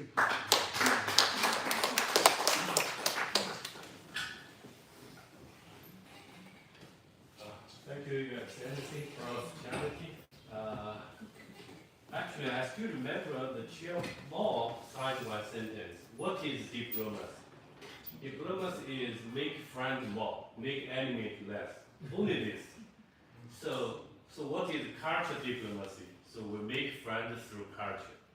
So I still remember Prof. Charity talked more about the culture diplomacy through education, cuisine, even film, fishing, a lot of things. But we have to make each other know at the first time. For example, the Ndabagaba, the female hero here. Actually, there is a most totally same story in China called Hua Mulan. Hua Mulan. It's a female warrior who pretended male to fight with the enemies. It's totally same actually. But no one knows. No one knows. Yeah. And Hua Mulan's story was filmed by Hollywood family. But when it is told by Hollywood, it became an American story. It's not in the Bhagavad and Hua Mulan anymore. It is like a Spider-Man. It's like a Batman, a hero Batman. As we see, this is also response to His Excellency Naive Khan. Actually, we have our things, like folk greeting mentioned by ancient China. We have traditional instrument, but it is less known to the world, actually. This is also the way we have to make well known to the world, to make our voices louder. So thank you. So I think the next session is about the book exhibition by Mr. Becos Asende, about the book exhibition.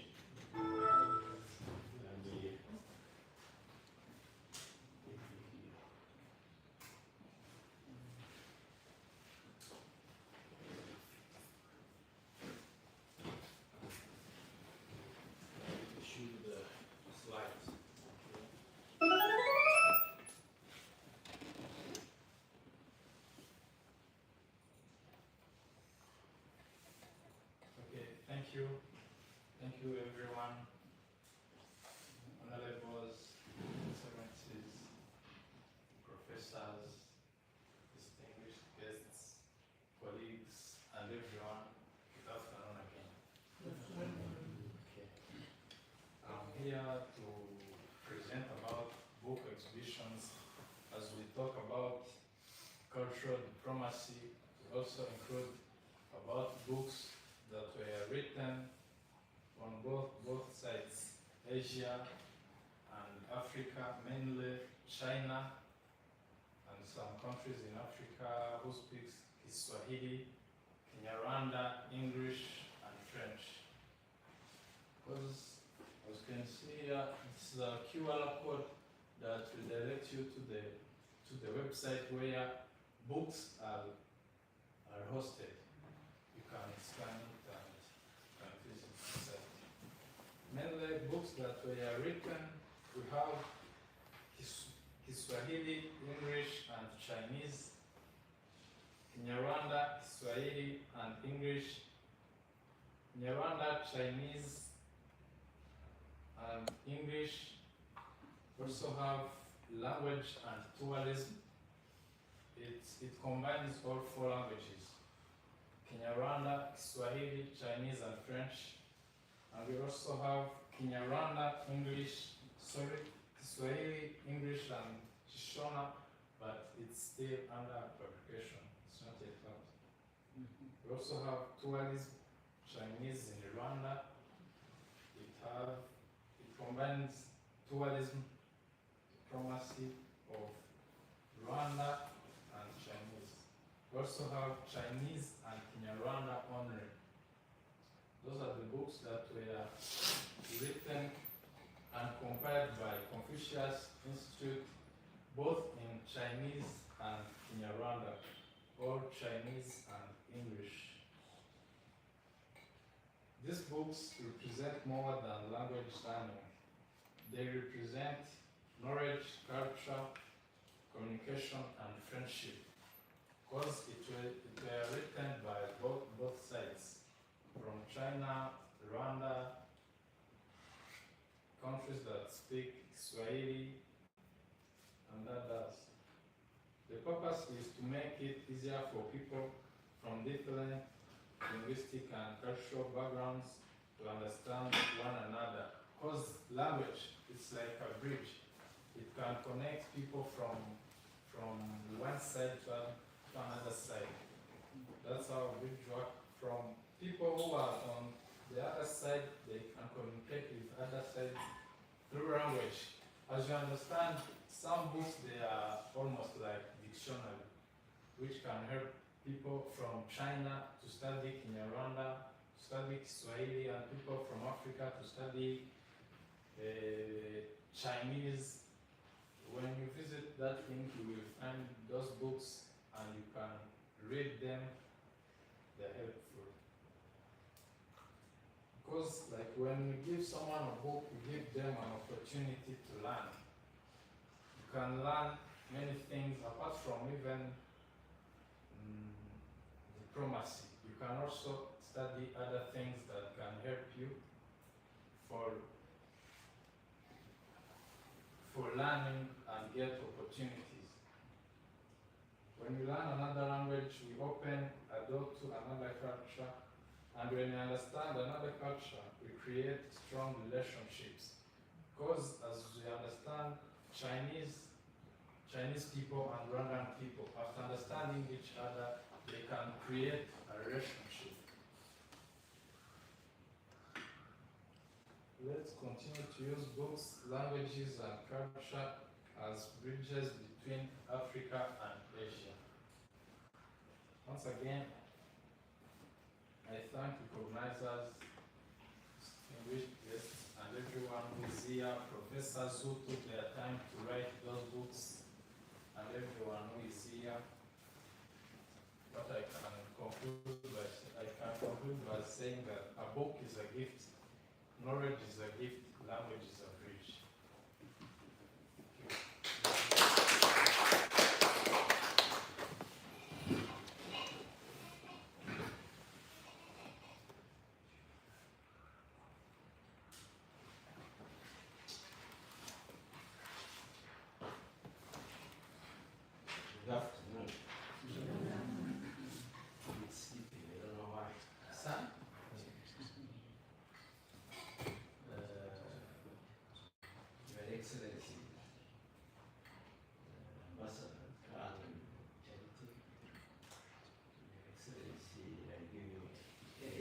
Professor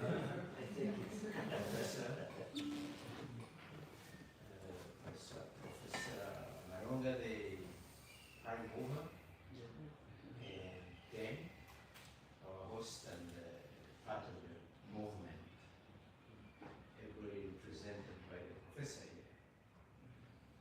My job here is to literally just invite the next speaker. I find his topic very interesting. There's so many Rwandans in here. The others have been co-opted with Professor Han. You know, you heard him say we need a way. So the topic of our next presenter is Professor Chana. I believe most of you know him. He's a leader on international relations in terms of a scholar. He's published many books, made presentations, he appears on talk shows. I think you will do as expected from you here. His presentation is Korandere Vuganumve. Mvugo ni onji. You understand? So it's about that as a theory in Pan-African movement towards New World Order. Uganumbe is like, Korandere is, I will have to witness your work as you do it. Uganumbe, I believe it's about interpretation, not the sound. Uganumbe, ibyo uvuga, byumve bimenye. So Professor, you're welcome.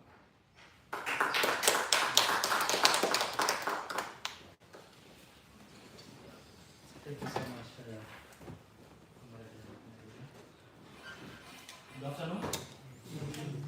Good, and Your Excellency, Ambassador. I think I was given the challenge us by asking not to go through spirituality, because that is something which divides us. You look at yourself as a Muslim, you look at yourself as a Christian, you look at yourself as something else. So you mentioned something about the Buddhism and so on, Confucius and so on. Allow me myself to look at myself as a new philosophy, not a new philosophy, longer. Just try to take these two philosophies. Kora Debe, which I'm going to translate so that anyone can take it from his language, into Kora, into Muga. So my philosophy is Pan-Africanism. There's no Muslim, there's no Christianity, all of us will look at ourselves as Africans. But some people believe that Chinese are excluded from Pan-Africanism. No, it's a philosophy. If you embrace it, then automatically you can become a Pan-Africanist. So to what Greta has tried to mention, I'm also a Pan-Africanist. And Rwandese, an African, a Pan-Africanist at the same time. As I mentioned, I'm a professor from the University of Rwanda, related to international relations courses, diplomacy. But of course, when Professor Malonga approached me, he wanted me to represent myself as a founder and CEO of the Rwanda International Institute of International Affairs. So I'm the founder and the CEO of that, but at the same time, I'm the professor from the University of Rwanda in the School of Governance. Ladies and gentlemen, I think my task is going to be simple. When I'm going to translate this into English, the common language we're using here, if I could be able to speak in Mandarin, then I could translate into Chinese as well. But I think English is going to help me to make use of that.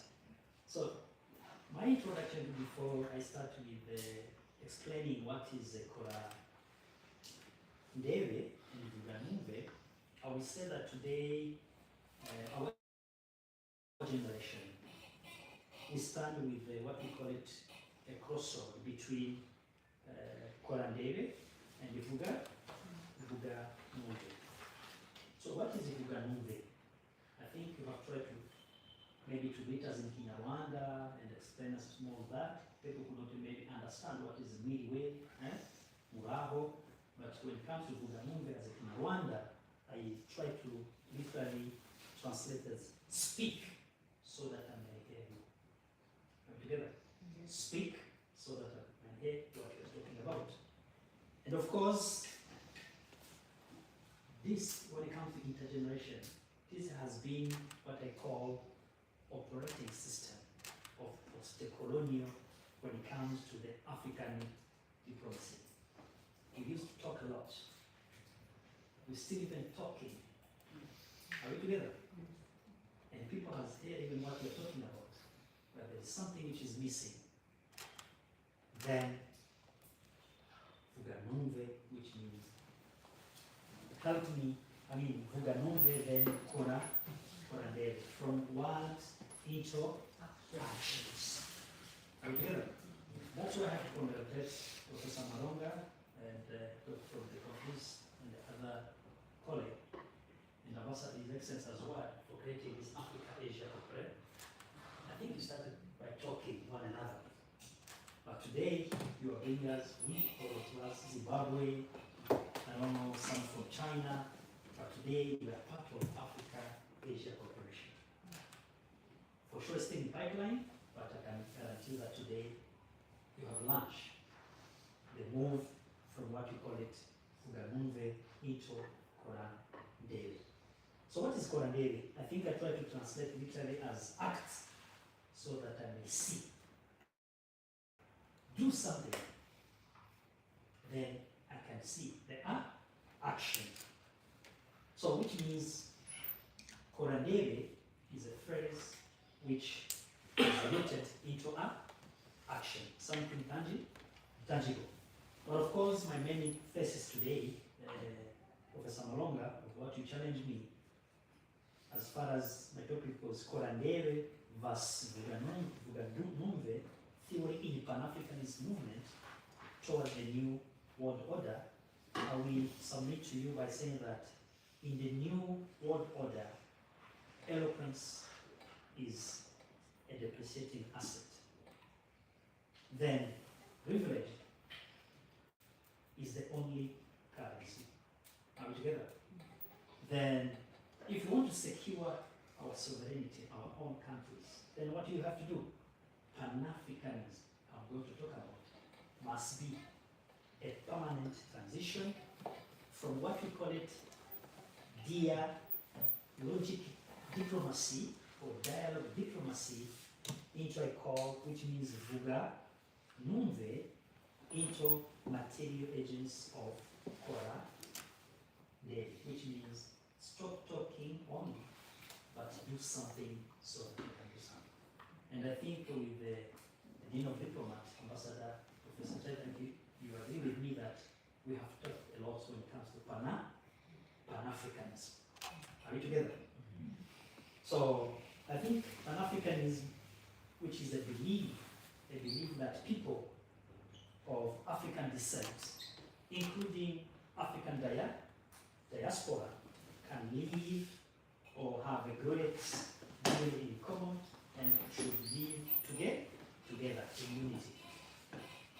And of course, since the institution of Pan-Africanism has been created, I will say that it has operational, but primarily on what we call Vuganumve, just word of mouth. That's why even people tend to come out with the negative about Pan-Africanism and so on, but let me tell you that Pan-Africanism is something positive and it's working. Are we together? It has been created by brilliant speeches, by glorious treaties, so many summit about Pan-Africanism, and of course, we have also noticed that every day, when you look at how so many our leaders sitting in Addis Ababa, Ethiopia, with the African Union meetings, but always Africans asking themselves, having meetings. We are almost like now, we have a vision 2063, right? Agenda 2063. I think Pan-Africa started for long in 19th century, together. But up to now, Africa is still waiting, are still eager to learn from what is Pan-Africanism. So, we have talked about so many things, but when it comes to a word of action, I came out with something by saying that Pan-Africanism is a potential, but potential does not pave roads. Pan-Africanism is a rhetoric, but a rhetoric does not feed a child who is hungry. Are we together? So many treaties has been conducted and happened, but treaties do not cure disease. So therefore, if we want to understand where we are going, and if it is the concept of Rwanda, then we must respect where we began. So I cannot survive without understanding what is Pan-Africanism is all about. Because that is the Greek origin, that's the creation of African spirit. So the first, or the word vuganumve, which means, as I mentioned literally, that speak so that I may hear you, was historical necessity. Are you together? So people have talked in the area of Pan-Africanist. You remember that this philosophy started in the 90s, whereby starting in the town of London, it goes to Paris, it went up to the Manchester, that is in 20th century back. So words were something, I can call it, the weapons they use so that they can successfully to be where we are today. They had to speak to Africa identity into existence, and they had to counter the racism and the racist narratives that paint our continent history today. Who am I talking about here? I'm talking about some of you, Mzee Kwame Nkrumah. You remember from Ghana when he shocked the world with the Declaration of Immediate Independence in 1957 with the Ghana. You cannot forget when you talk Pan-Africanism, Mzee Julius Kambarage Nyerere of Tanzania. When I mention this, I think Professor Malongo will be happy with that, because he's a history background on that. So when he articulated that the deep community, the communal value of African must be Ujamaa. Are we together? Then I cannot forget our youngest Pan-Africanist who always believed today, Captain Thomas Sankara from Burkina Faso, who spoke the truth to imperial power with unmatched courage. I think I just picked up 3 only, but we have so many Pan-Africanism that time. So these leaders, when you talk about Vuga Numve, we are going to Korandere, and the world has to hear them. What happened? They use the words to break what we call it psychological chain of colonialism. I think I've mentioned in the SPP thing and so on, psychological impact. They calculate the number of our stolen wealth. They debate on what we call it artificial borders, which was built by the Berlin Conference, and they gave us share vocabulary of what we call freedom. So today, you and me, we are enjoying the freedom when it comes to African independence because of those Pan-Africanism. They use word verbally thing to fight on their own, but where is action when you talk about 2026? So they established Africa legacy when it comes to the sovereignty and existing on the international plan. Are we together? Good. Ladies and gentlemen, but even though they have tried their best, rhetorically you can say that that was their main blueprint to make sure we can build the African Union we want today. Are we together? So, of course, African has so many things which are positive and good. You know, we had so many policies. Are we together? And we have what we call it environmental framework. We have so many policies about that. We had also what we call it economic master plan. Even today we are talking about the Agenda 2063. But as Your Excellency was mentioned, Africa today, we still talk about a continent of hunger, a continent of conflict. Are we together? A continent of so many problems, even though problems are everywhere. So what I will say that since they have spoken, we are now facing pandemics, we are now facing proxy wars everywhere. You can emulate whatever you want. Today, if you have attended the Pan-Africanism mindset, you remember Professor Lumumba, the first introduction he made was that current today, Africa has almost 16 conflict war within Africa. So imagine if these people came back, they just simply come and ask us, where is Africa we are talking about today? Is still a problem. Are we together? So today, I think I have to submit and be frank with you that the era of romantic Pan-Africanism has to end. I'm not saying that we have to raise up our claws and make sure Pan-African spirit or philosophy is over. No. I think the word of talking must end, we must go through action. So if you want to survive, and also sovereignty of Africa, we need really to transform from Pan-Africanism of words into Pan-Africanism of concrete. Concrete actions with the measurable actions.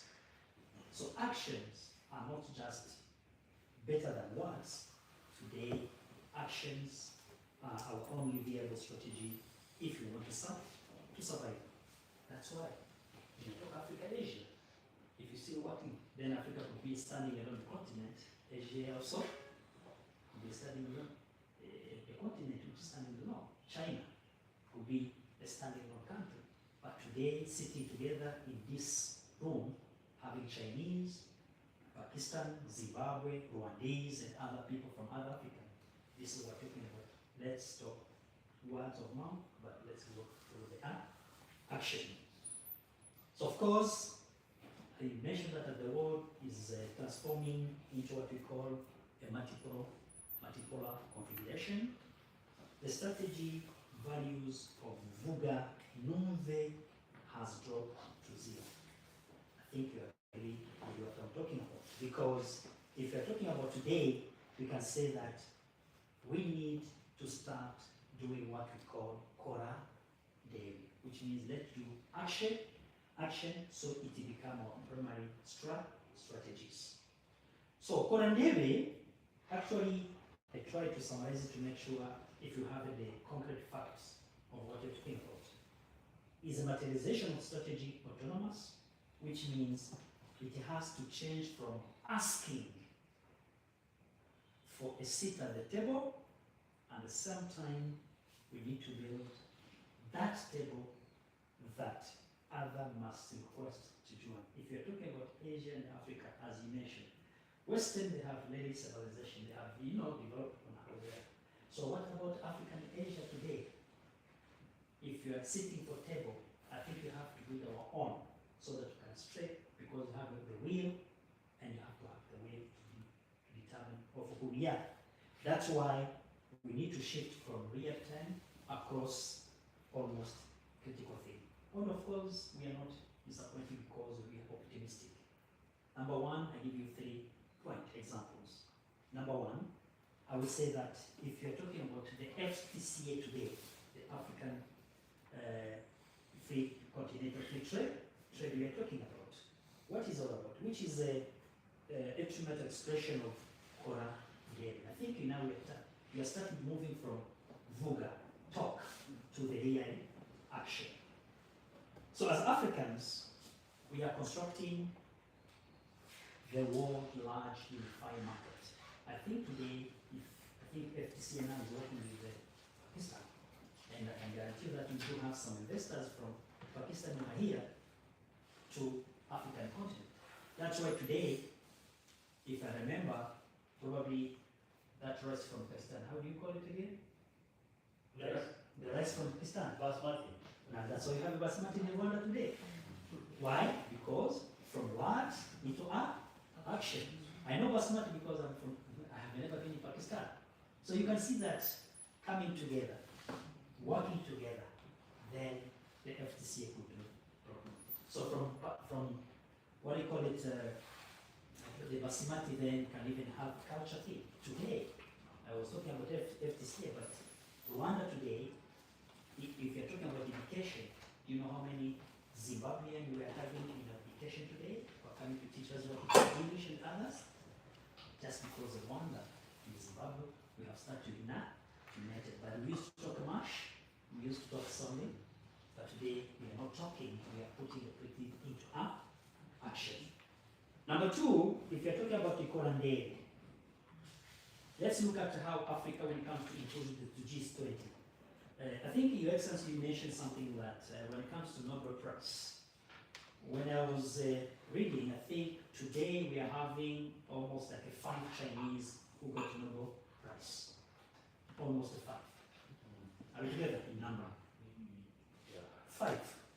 I can guarantee you, even their names. There is Mr. Linjin, there is Town, there is Huishin, and other 2 who I cannot remember their names. They are almost 5. Are we together? When it comes to Africans, we are in between 20 and 30 who get the Nobel Prize from Nigeria, but what is probably Ismail tomorrow may be part of the Nobel Prize. From word into actions. So, but to reach there, that's why you challenge us. That why are we always talking? Why always do something? Why can you do research and make sure that we, but of course, with geopolitics also, remember that it's not with them because those people were most successfully, African also, and Asia were also successful in that one. So what I'm making here that is that today Africa is not excluded from other countries. So G20 is part of it. Africa now are part of BRICS. Why are we having these BRICS? Of course, we are shifting from what we call the system of leveraging into what we call it Cola-Day. So that's why today South Africa and the other parts are part of BRICS. That's why South African are part of G20. That's why I'm proud that today, if you're talking about ICT and digital, who is the chairman worldwide? It's the President Kagame. When it comes to the internet and the fiber we take on board system. Why? Because Rwanda has shown that it is able to move from just talk into action. Are you together? And I think that's why I'm talking to the youth, not to give up. I think as Africa, we are coming because we're a continent of young people. And I think within 20 to 30 years, 2050, the world will be youth, especially with African youth. So we don't have to give up from that thing. Number 3, the third one as an example which I was looking to share with you, take an example when it comes to digital and film technology. Of course, our youth are not just waiting for global technology monopolies. Today, our youth are deploying when it comes to the innovative thing, to the local mobile phone. At the same time, they're involved in what we call it artificial intelligence. So I will say that Africa is bypassing century by legacy in terms of banking, infrastructure, through direct and visible innovative. Are we together? I think we don't have to give up. But of course, we know that all of us who are here, being policymakers, diplomats, youth, scholars, remember that if you want to transform Korandere into action, into a doctrine, into something tangible, it requires confronting an uncomfortable institution reality. It requires to work together. It does not come from, there is no shortcut. I think, Your Excellency, you have mentioned that one. And at the same time, you cannot simply always jump through the sea to look for better life. Even in Africa, you can have that kind. That is the fact. That is the So I would say that, of course, action are far beyond speeches. Africa must know that, and at the same time, it demands that we address 3 points are really important to make sure that everybody can take note. Number one, if you want to really achieve, there is the dismantling the dependency mindset. Because if you're talking about the Korandere,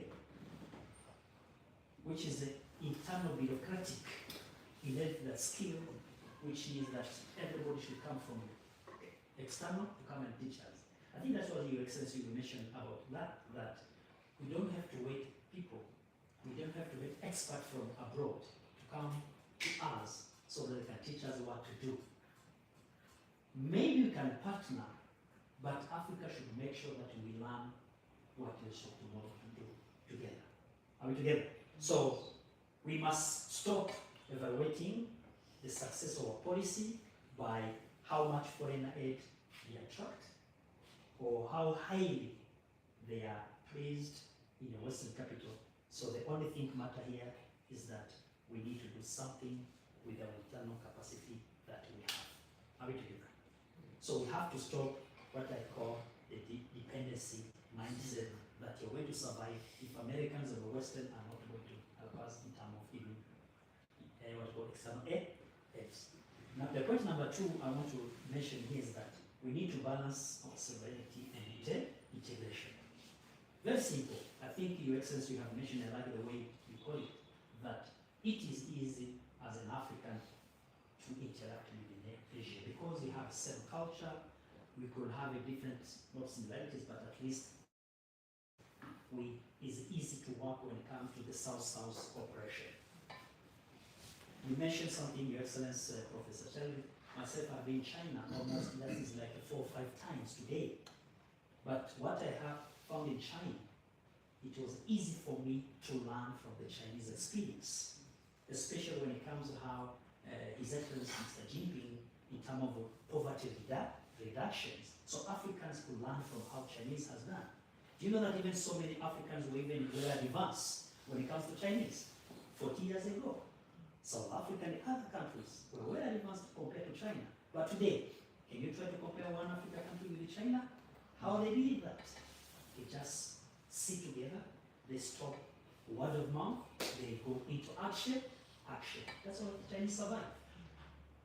So it's easy today, if you want to cooperate with China, to learn from the Chinese experience. Because they are not coming to interfere in your own business, being the political, democratic, whatever. What they're going to do is to help you and assist you to innovate and come up with something about poverty, disease, and so on. Are we together? So that's something I want to say, that we need to balance our sovereignty and integration at the same time. Because if you look at the world we are living today, is the stability? Is the conflict everywhere? You know, we have institutional fragility all over in Africa, and at the same time, sometimes we undermine collective leverage. So if you really want to go for core and daily, then what do you need? You need to make sure that you rapidly duplicate your domestic crisis before it became another external proximity thing. Take advantage, do what you have, explore it, innovate it, then the world will come to help you, because there's nobody who's going to come and help you for free. You have to do something if you want to sit with someone. Last point, I would say that we need to finance, what we call it, financing our autonomy. Believe me, you cannot practice a diplomacy of action if your developmental budget are financed by external actors, right? Nobody's going to feed you every time. It's going to be tired in feeding you. So you have to do something about that. So to do that, we must inform our tax architecture. We must clamping down on illicit finance flows. We must pull in our capital through sovereignty wealth funds, and we do what we call it de-risking intra-African investment.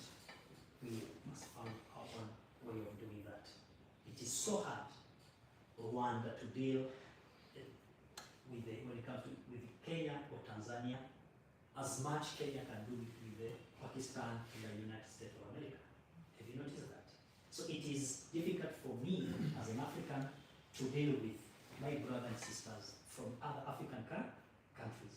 It is so hard for me to get a visa to go to South Africa, while South Africa, anyone can from the West can get a free visa to South Africa. It is so hard for me to travel using airplane from here to go to Congo Brazzaville. So I have to pass through Belgium and also so I can come back while I can go straight forward. So what's wrong with Africans? We have to do something about that. So to conclude, when it comes to the new world order, ladies and gentlemen, I say that the new world order will not be characterized by global economy. It will be defined by strategies competition, the economy protectionism, and the raw exercise of the power. In this environment, nobody will save us and nobody will give us what we don't have the power to take. If we remain in the paradigm of vuga, numve, or just talk, let me listen, we will spend the next 50 years doing what we did last 50 years. Delivering excellent speeches at global podiums, complaining about systemic bias, and watching others cover our continent future, it is going to stop us. But we need to embrace what we call Korandele. We need to go for action, which means we shift the paradigm completely. Therefore, ladies and gentlemen, let us our legacy not be that we spoke beautifully, but we execute flawlessly. We must change how history remembers this era. When future generations look back at our time, let them not to remember us for the elegance of our policy document or the passion of our protests. Let them look at our thriving regional trade network, our world-class medical research labs, our market, our very physical infrastructure of this continent, our green cities, our interconnected borders, because there is no more endless talking, no more empty numbers. To end, from this moment on, let us our unifying anthem across every corner of Asia, of Africa, be clear. Partnership. Win-win, South-South cooperation. Unmistakable and unlike Korandele, or do something, act so that the world can see. Ladies and gentlemen, I thank you for listening to my presentation.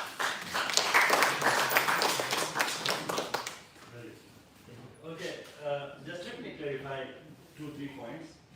What excellent, huh? Okay. No, I will, in answer question, I will, yes. I'll give you the floor. Okay. Not just to do what we say. Okay. I was in action, you know, we made a song about it.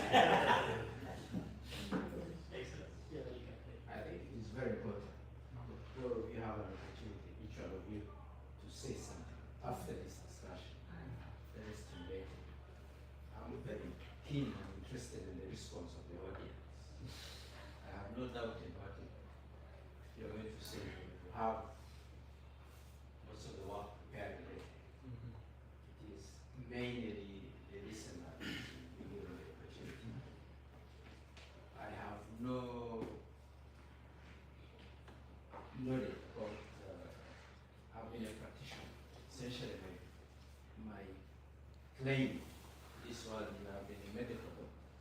So when I make a contribution, I'll talk about what doctors do. I would very much want to hear the comments from the audience. Then our presenters will clarify one by one. So, responses. Thank you so much, Senator, for the recognition.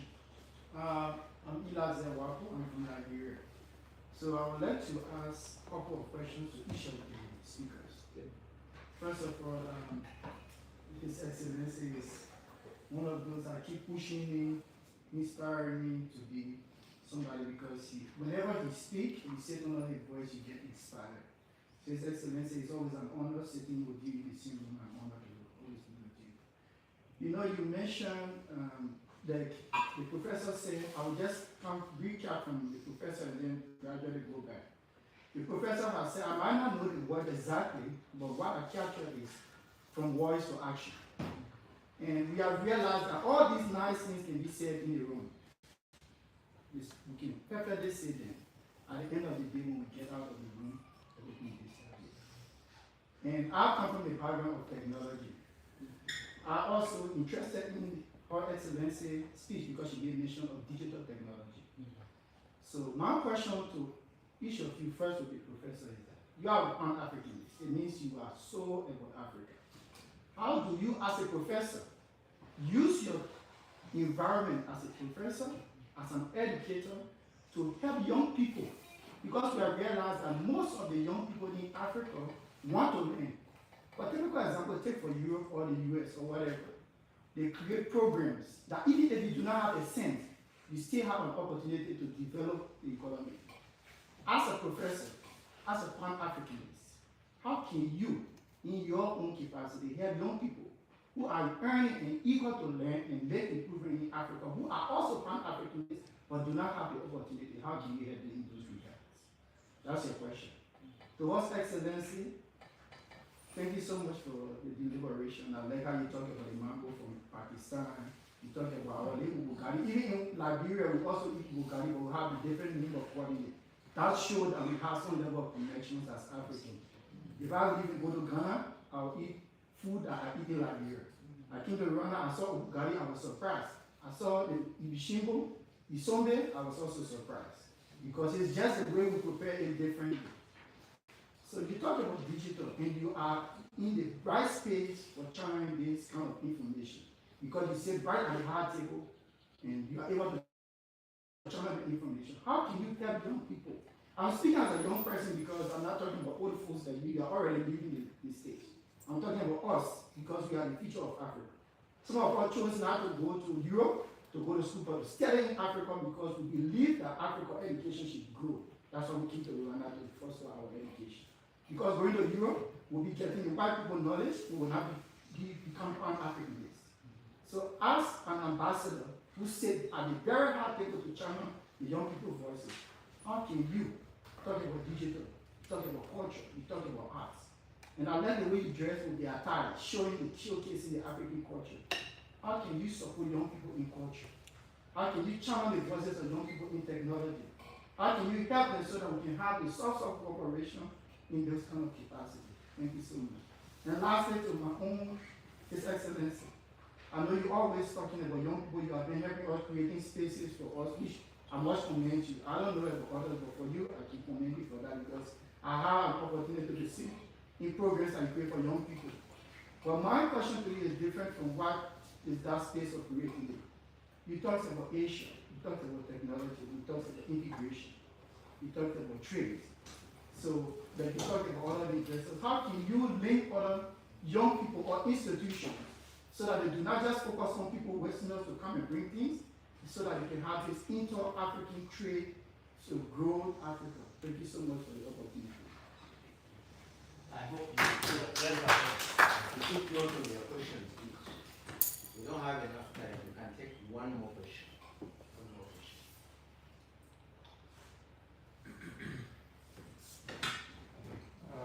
Thank you. I don't know if you are still in the afternoon, but I'll say Yes, in the afternoon. So my name is Willie and I'm from Pakistan. My question goes to my Excellency Prosperity because majority of our speech was about culture. So my question is, how does traditional culture, values and social norms affect the development of African countries? Because as we see nowadays, most culture norms are afraid to adopt technology. Some people don't want to use smartphones, maybe because they are against their social norms. And also religious ones. How is religion affecting the development of the country? Thank you. So because we are bad with time, we'll begin with Professor Khan, Charity Forum, and the Professor of the University. Thank you so much. Answering your question, Pakistan High Commission, Embassy of Pakistan has trained more than 500 Rwandans and other Africans in our embassy with the internship program. We give them experience certificates, we give them a lot of skills, and it is a 2 month program, and we have trained many people from many universities. Yeah, he's one of the graduates sitting there. Because young people, they have a problem. When they go for any job, so the manager asks, show me experience. And he actually says, give me job so I'll give you experience. So it's a again chicken problem. No job because there is no experience. No experience because there is no job. So we have launched a new program to give you jobs with experience certificates, and then when you can have the experience certificates, you get another better job. About the ideas and words and actions, I will highly request you to study ontology. Ontology is in both computer science as well as it is in philosophy. Ontology means what is reality? What is reality? Ontology, O-N-T-O-N-O-G-Y, ontology. What is reality? Reality is three-dimensional, 3D. Idea or thought in my mind, creativity, critical thinking. What I have inside my mind. Mind is function of the brain. We have to put our brain into action. Why we don't like prostitutes? Because they don't use brain, they use bodies. For earning money, you don't have to use your body. You have to use your brain. Put your brain into action. As your hand is in action, similarly put your brain into action. Ideas. Okay, ideation, creating new ideas. This is 33% reality. Next, how you convert your ideas into words, expression, express to impress. I really appreciate the words in Rwanda. I will learn it from you. That if speak, so I listen, and do I see. If you don't speak, what I will listen. We think that people will read my mind. People will solve my problems automatically. No, you have to communicate. You have to speak. You have to write. You have to express. Expression is impression. I don't read your mind. I don't read your hearts. I don't have any power. Elon Musk is now working on it, on the neural link, that I put a chip in your here somewhere, and then I read your mind. But so far, that technology is not common. The problem in Africa, the problem in Asia is what? We do not express. We are wrote every time like this. Small words of messages. We do not elaborate. We do not explain things. We are very shy to express. So 33% reality, that is representation, representative reality. How you express your words. Your words do matter. There are people even they do not talk. Pan-Africanism is very good. But sorry to say, Professor, that the time of Pan-Africanism is gone. Now it is the time of Meta-Africanism. Is the other day in the conference, the director said, Meta-Africanism. This was a very good movement to liberate Africa, to get independence. Meta means beyond. Now we have to do something more. What we have in the same old stories. Let us do something new. So expression, communication is also a big problem. We do not speak, we do not use words. We cannot express ourselves, catharsis. And the last part of reality, that is object, that is action. So ontology is based on three things. Ideas, idealism. If you are an idealist, if you have imagination, if you have vision, don't be shy of that. Congratulate yourself. Your ideas are real. Now convert those ideas into words, language, communication, representation, representative realism, 33% reality. And then the 34% reality is action. In philosophy, technically it is called materialism. Materialism. You know Hegel. Hegel is a very famous philosopher. From Hegel, Karl Marx learned communism. And what is that thing? That is that thesis, you make a statement, antithesis, I oppose it, and then we have synthesis, then we synthesize, we make a new statement. Similarly, we have the Kant, K-A-N-T. I highly recommend to read him. Kant, one of the famous philosophers, and Plato, which is the Greek philosopher. Plato said reconstructionism, or he says about the reconnection, that we reconnect things. We have things, but we have to reconnect it. I have food in my kitchen, but I have to cook it. Without cooking, I cannot eat it. So you have to process that thing. So Kant tells us that some things are a priori, like some things are already there. 2 plus 2 is equal to 4. For this, you do not have to make a lot of experiences, a lot of experiments. And the other things are synthetic. You have to synthesize, you have to make. Like this water, Amazi, this is hydrogen and oxygen.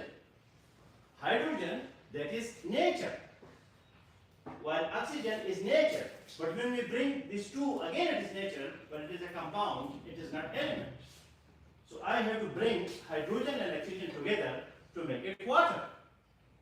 Creativity is that whatever is not available in nature, we add. When we add human beings to it, that is called creativity.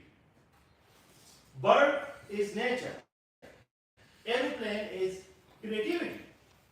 We cannot make birds.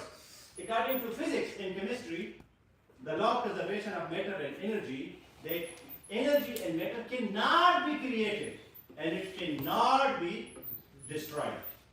We can only change its shapes. So my take is that ontology, we should appreciate ideas. If ideas are coming, this is very good. Speaking is very good. And then action is also very good. We should not be barren, we should not be dry. At least if we keep on speaking and writing, one day we will do action also. One day. Because I told you, Europe was in dark ages for 1500 years. But Renaissance and Enlightenment, now they are developed. China has its own history. As somebody mentioned, poverty of China, like in 70s or 40s or before or after, later on their leadership, now China is the powerhouse of the world. It is supplying everything to the world. So things can change. But there were ideas, leadership, inspiration, vision, and these things then create things. Pakistan is a nuclear power. Pakistan is a country of 250 million people. We had 3 wars with India. In 1948, in 1965, in 1971. After 1971, there are no more big wars. Wars finished. Why? Because we have atom bomb and we declare it. We don't hide it from the world. We are a nuclear power. That's why we have deterrence.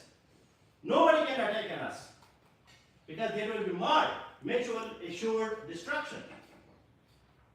So, international relations expert is sitting here. Why Pakistan is now safe? Because we have a nuclear bomb. That is power. The world is shifting from the international relations idealism into realism, new realism, because the world is anarchic. There is no any central power in the world to control. There is no father of the world to control the house. So every individual has to control their own system. So in this regard, whatever as he was asking is focus on what you are doing. So remember, I cannot do anything alone. I need a system. Excellency Charity can train some 200 people, some 100 people. She can give some scholarship to a few people. She can give a little change, invite some people, talk to some people, can give her books to people. But it will make a big difference. We have to work on system.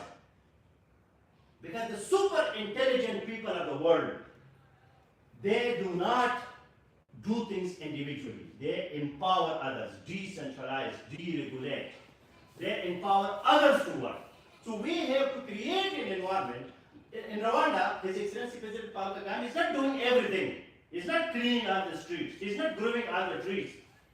He has given a system. And the system is working.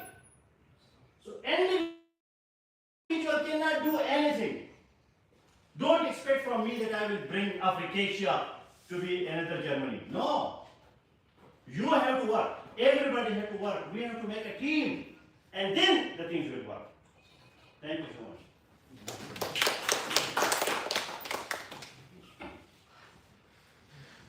Okay. Can I? You have to be very careful. I think, thank you very much. The question was that how can we support the young people related to issues around digitization and cultural diplomacy.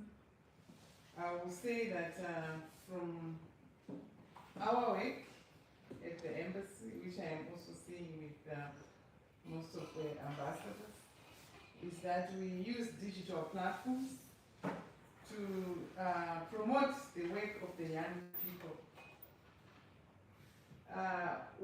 The digital platforms, they inform us what the young people are doing, whether it is film, whether it is art, whether it is education. I know that I got to know that a Rwandan from University of Kigali got a Harvard scholarship, a student of law from LinkedIn, right? So if I want to do something related, then I am informed, and then I can also inform, but using the social media platforms. When I visited that young lady, the designer, I put a picture on Instagram, right? And she came and she commented and she put a link. So it means the designs are actually being more appreciated, and in that regard, I am promoting their business, but using social media. So many people then get involved, but using the social media platforms that we are following is also informing us. So we are discovering the young people, their work, but also we are communicating it. We are also communicating with the young people. I think I remember that even other artists, they come to say, oh, Ambassador, can you visit? Because they've seen that I visited an art exhibition or an artist, then they communicate, then I get to know more about Rwanda and appreciate and understand Rwanda better. So if that answers your question, in a way, this should be continued the conversation. Mentorship is another. Mentoring the young people, which I love so much. Professor, it's being in class makes you to love the young people. You want to stay connected. So mentoring them, you know, presenting public lectures, continuous engagement also help us to continue to promote the work of the young people. I remember that last week after the Mindset and Reset conference, I had young Zimbabweans coming to my office just to pay courtesy call. I ended up having almost a half-day seminar with them, you know, asking them questions, reflecting, you know, saying, what is the way forward? What are you going to do? How are you going to inform Zimbabweans? So the conversations have to continue. And another issue, which also, I mean, it's about intergenerational dialogues. Of course, public lectures and the continuous engagement with students. I mean, the young people, they pay courtesy calls to ambassadors. Apparently, I've had an experience of enjoying those courtesy calls. I don't delegate seeing the young people. I go myself to meet with them.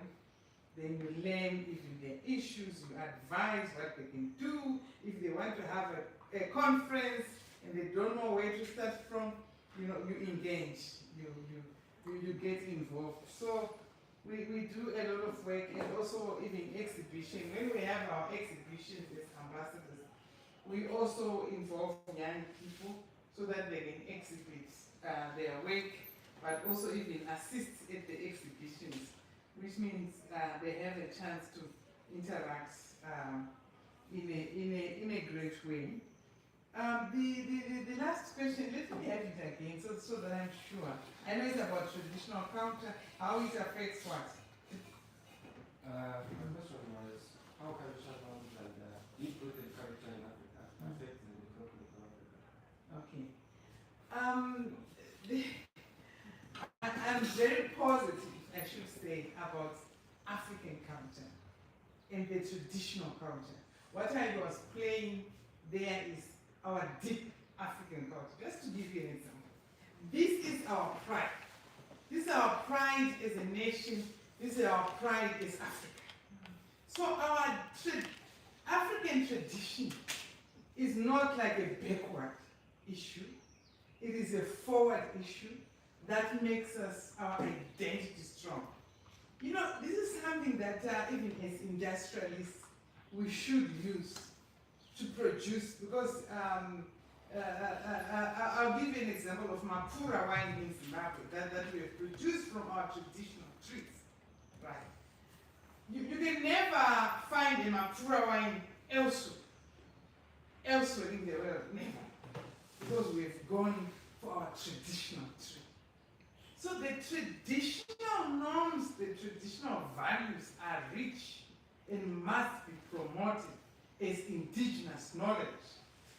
You know, and even intellectual property of indigenous knowledge are now being recognized, even the WTO, World Trade Organization level, as intellectual property. So it is our richness, it is our pride, it is our African, and we need to publish it. We need to make it up. We need to promote it. Yes, put it out. This is why Rwanda is always making sure that the Inyambo is done at the international conference, because it is out. It is our pride. Huh? Visit Rwanda, yes. Our Makumba, Murewa in Zimbabwe, the dance, almost similar with the Rwandan dances. We do the same, even those things you wear. We love those ones. At one point, I took a very good photo of that, a lady with that, put it on my Instagram. I still feel proud of that photo, right? Because it's our tradition. So it does not inhibit development.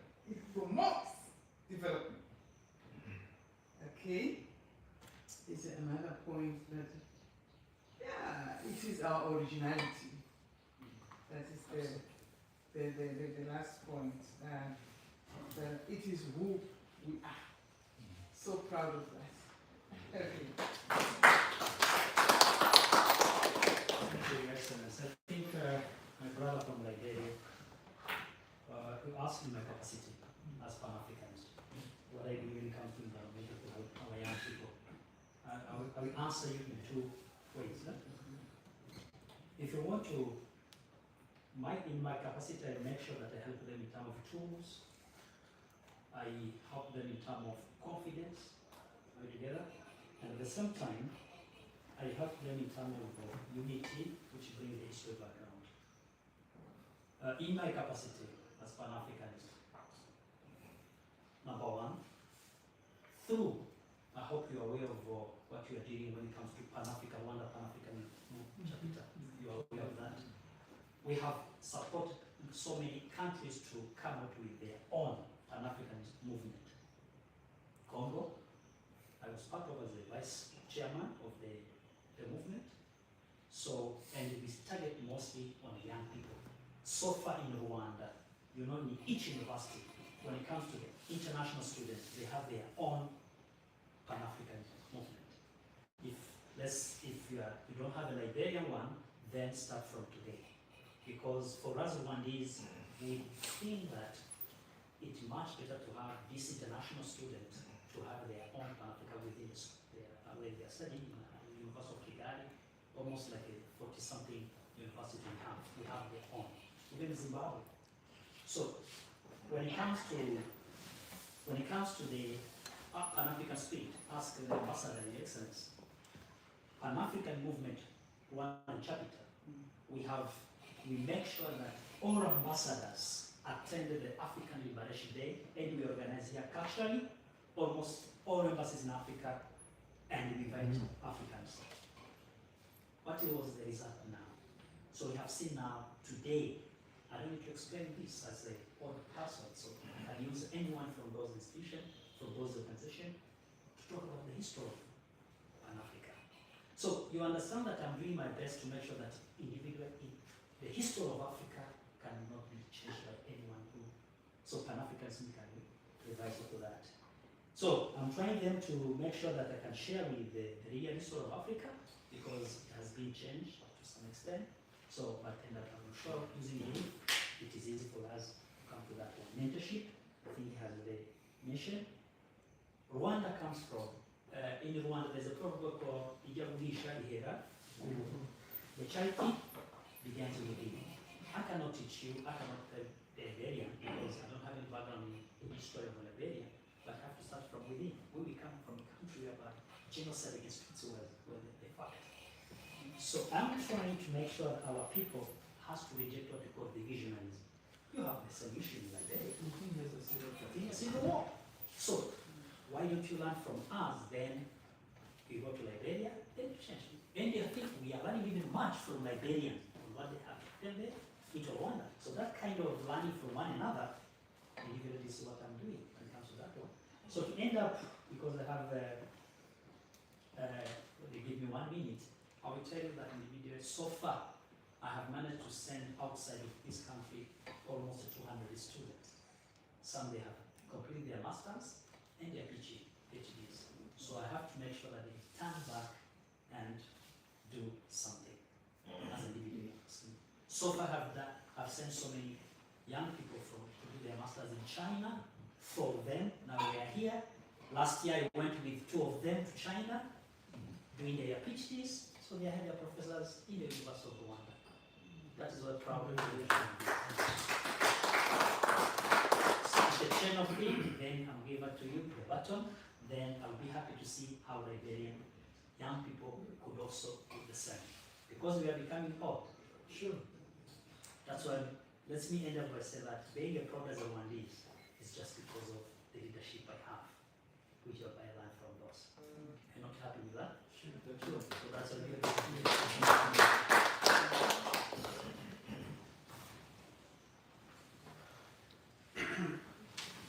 Hello everyone.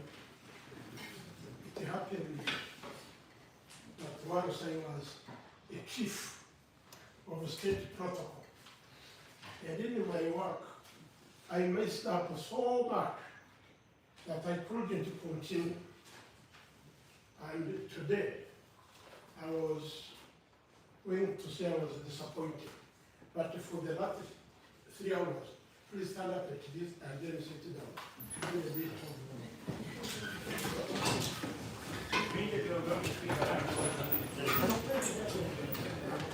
try to, as you move your body, look at the person next to you.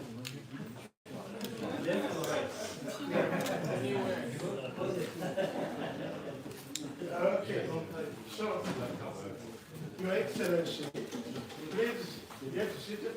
Thank you very much. Let me thank, I hope, Ambassador. Okay,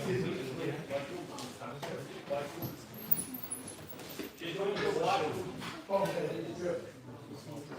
Because I wanted to thank 4 people and 3 more on a special way. But before I do that, I want to thank you all. We invited about 70 people, it was a round, and today we have slightly less than half of the people invited. For someone may think it is bad, but it is not bad. My little history tells me that my daddy was a pastor, and that's why I talk a lot. But I was not trained to look after cattle or cultivate. I have never shaken the hoe in my lifetime or looked after any cow. I simply grew up with pens and books. But what tells me, what the Bible says, what my dad used to say, is that Jesus had 12 disciples, and these are the ones who made the whole world, become Christians. Because that man was called Jesus Christ. So most of the people became Christians. We have more than 30 people here. So why should I be worried that the 70 people didn't come? If Jesus started with 12 people, disciples, and we are more than 30, we are more than double.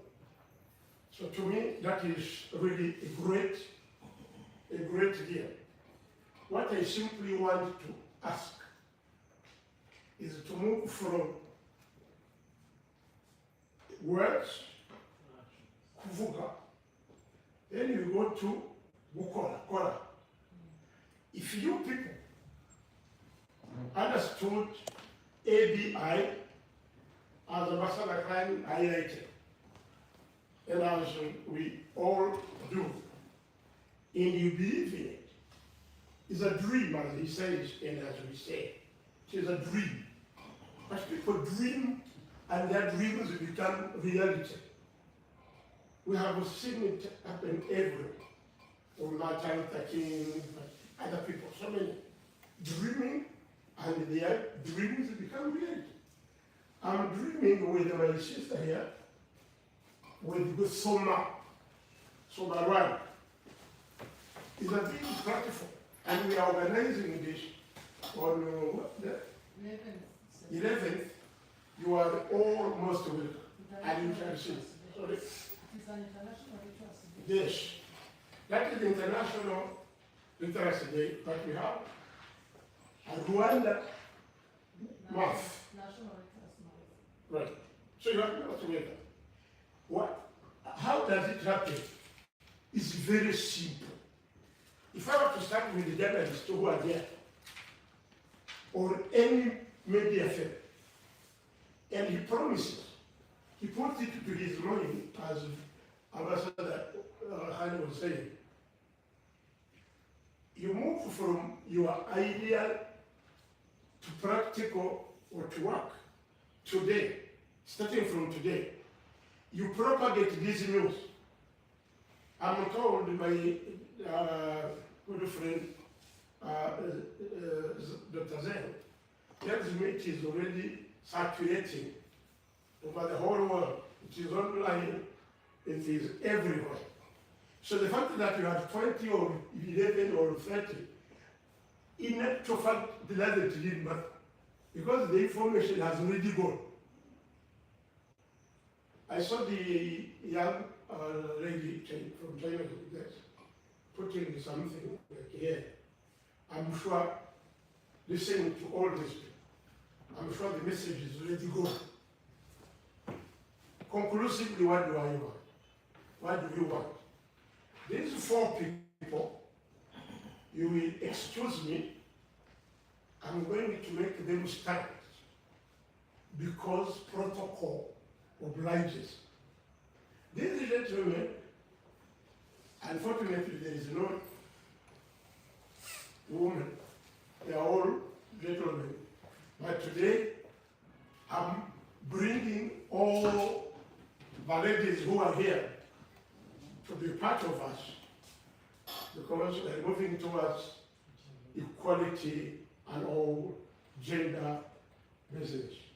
But now allow me to, on a special way, to clap for His Excellency Ambassador Khan, who is at this time, when you stand and clap for you, psychologically it gets into your mind so well than when you are seated. So, Honorable, that is respect. And His Excellency Ambassador Khan, can you please stand for the claps, for the applause? And inauguration. Is Ambassador of Pakistan to Rwanda, Burundi, and Angola. If he can spread this news to these countries and beyond, that would be fantastic. AB would be a reality. ADR. Let me thank my good friend, Dr. Zen.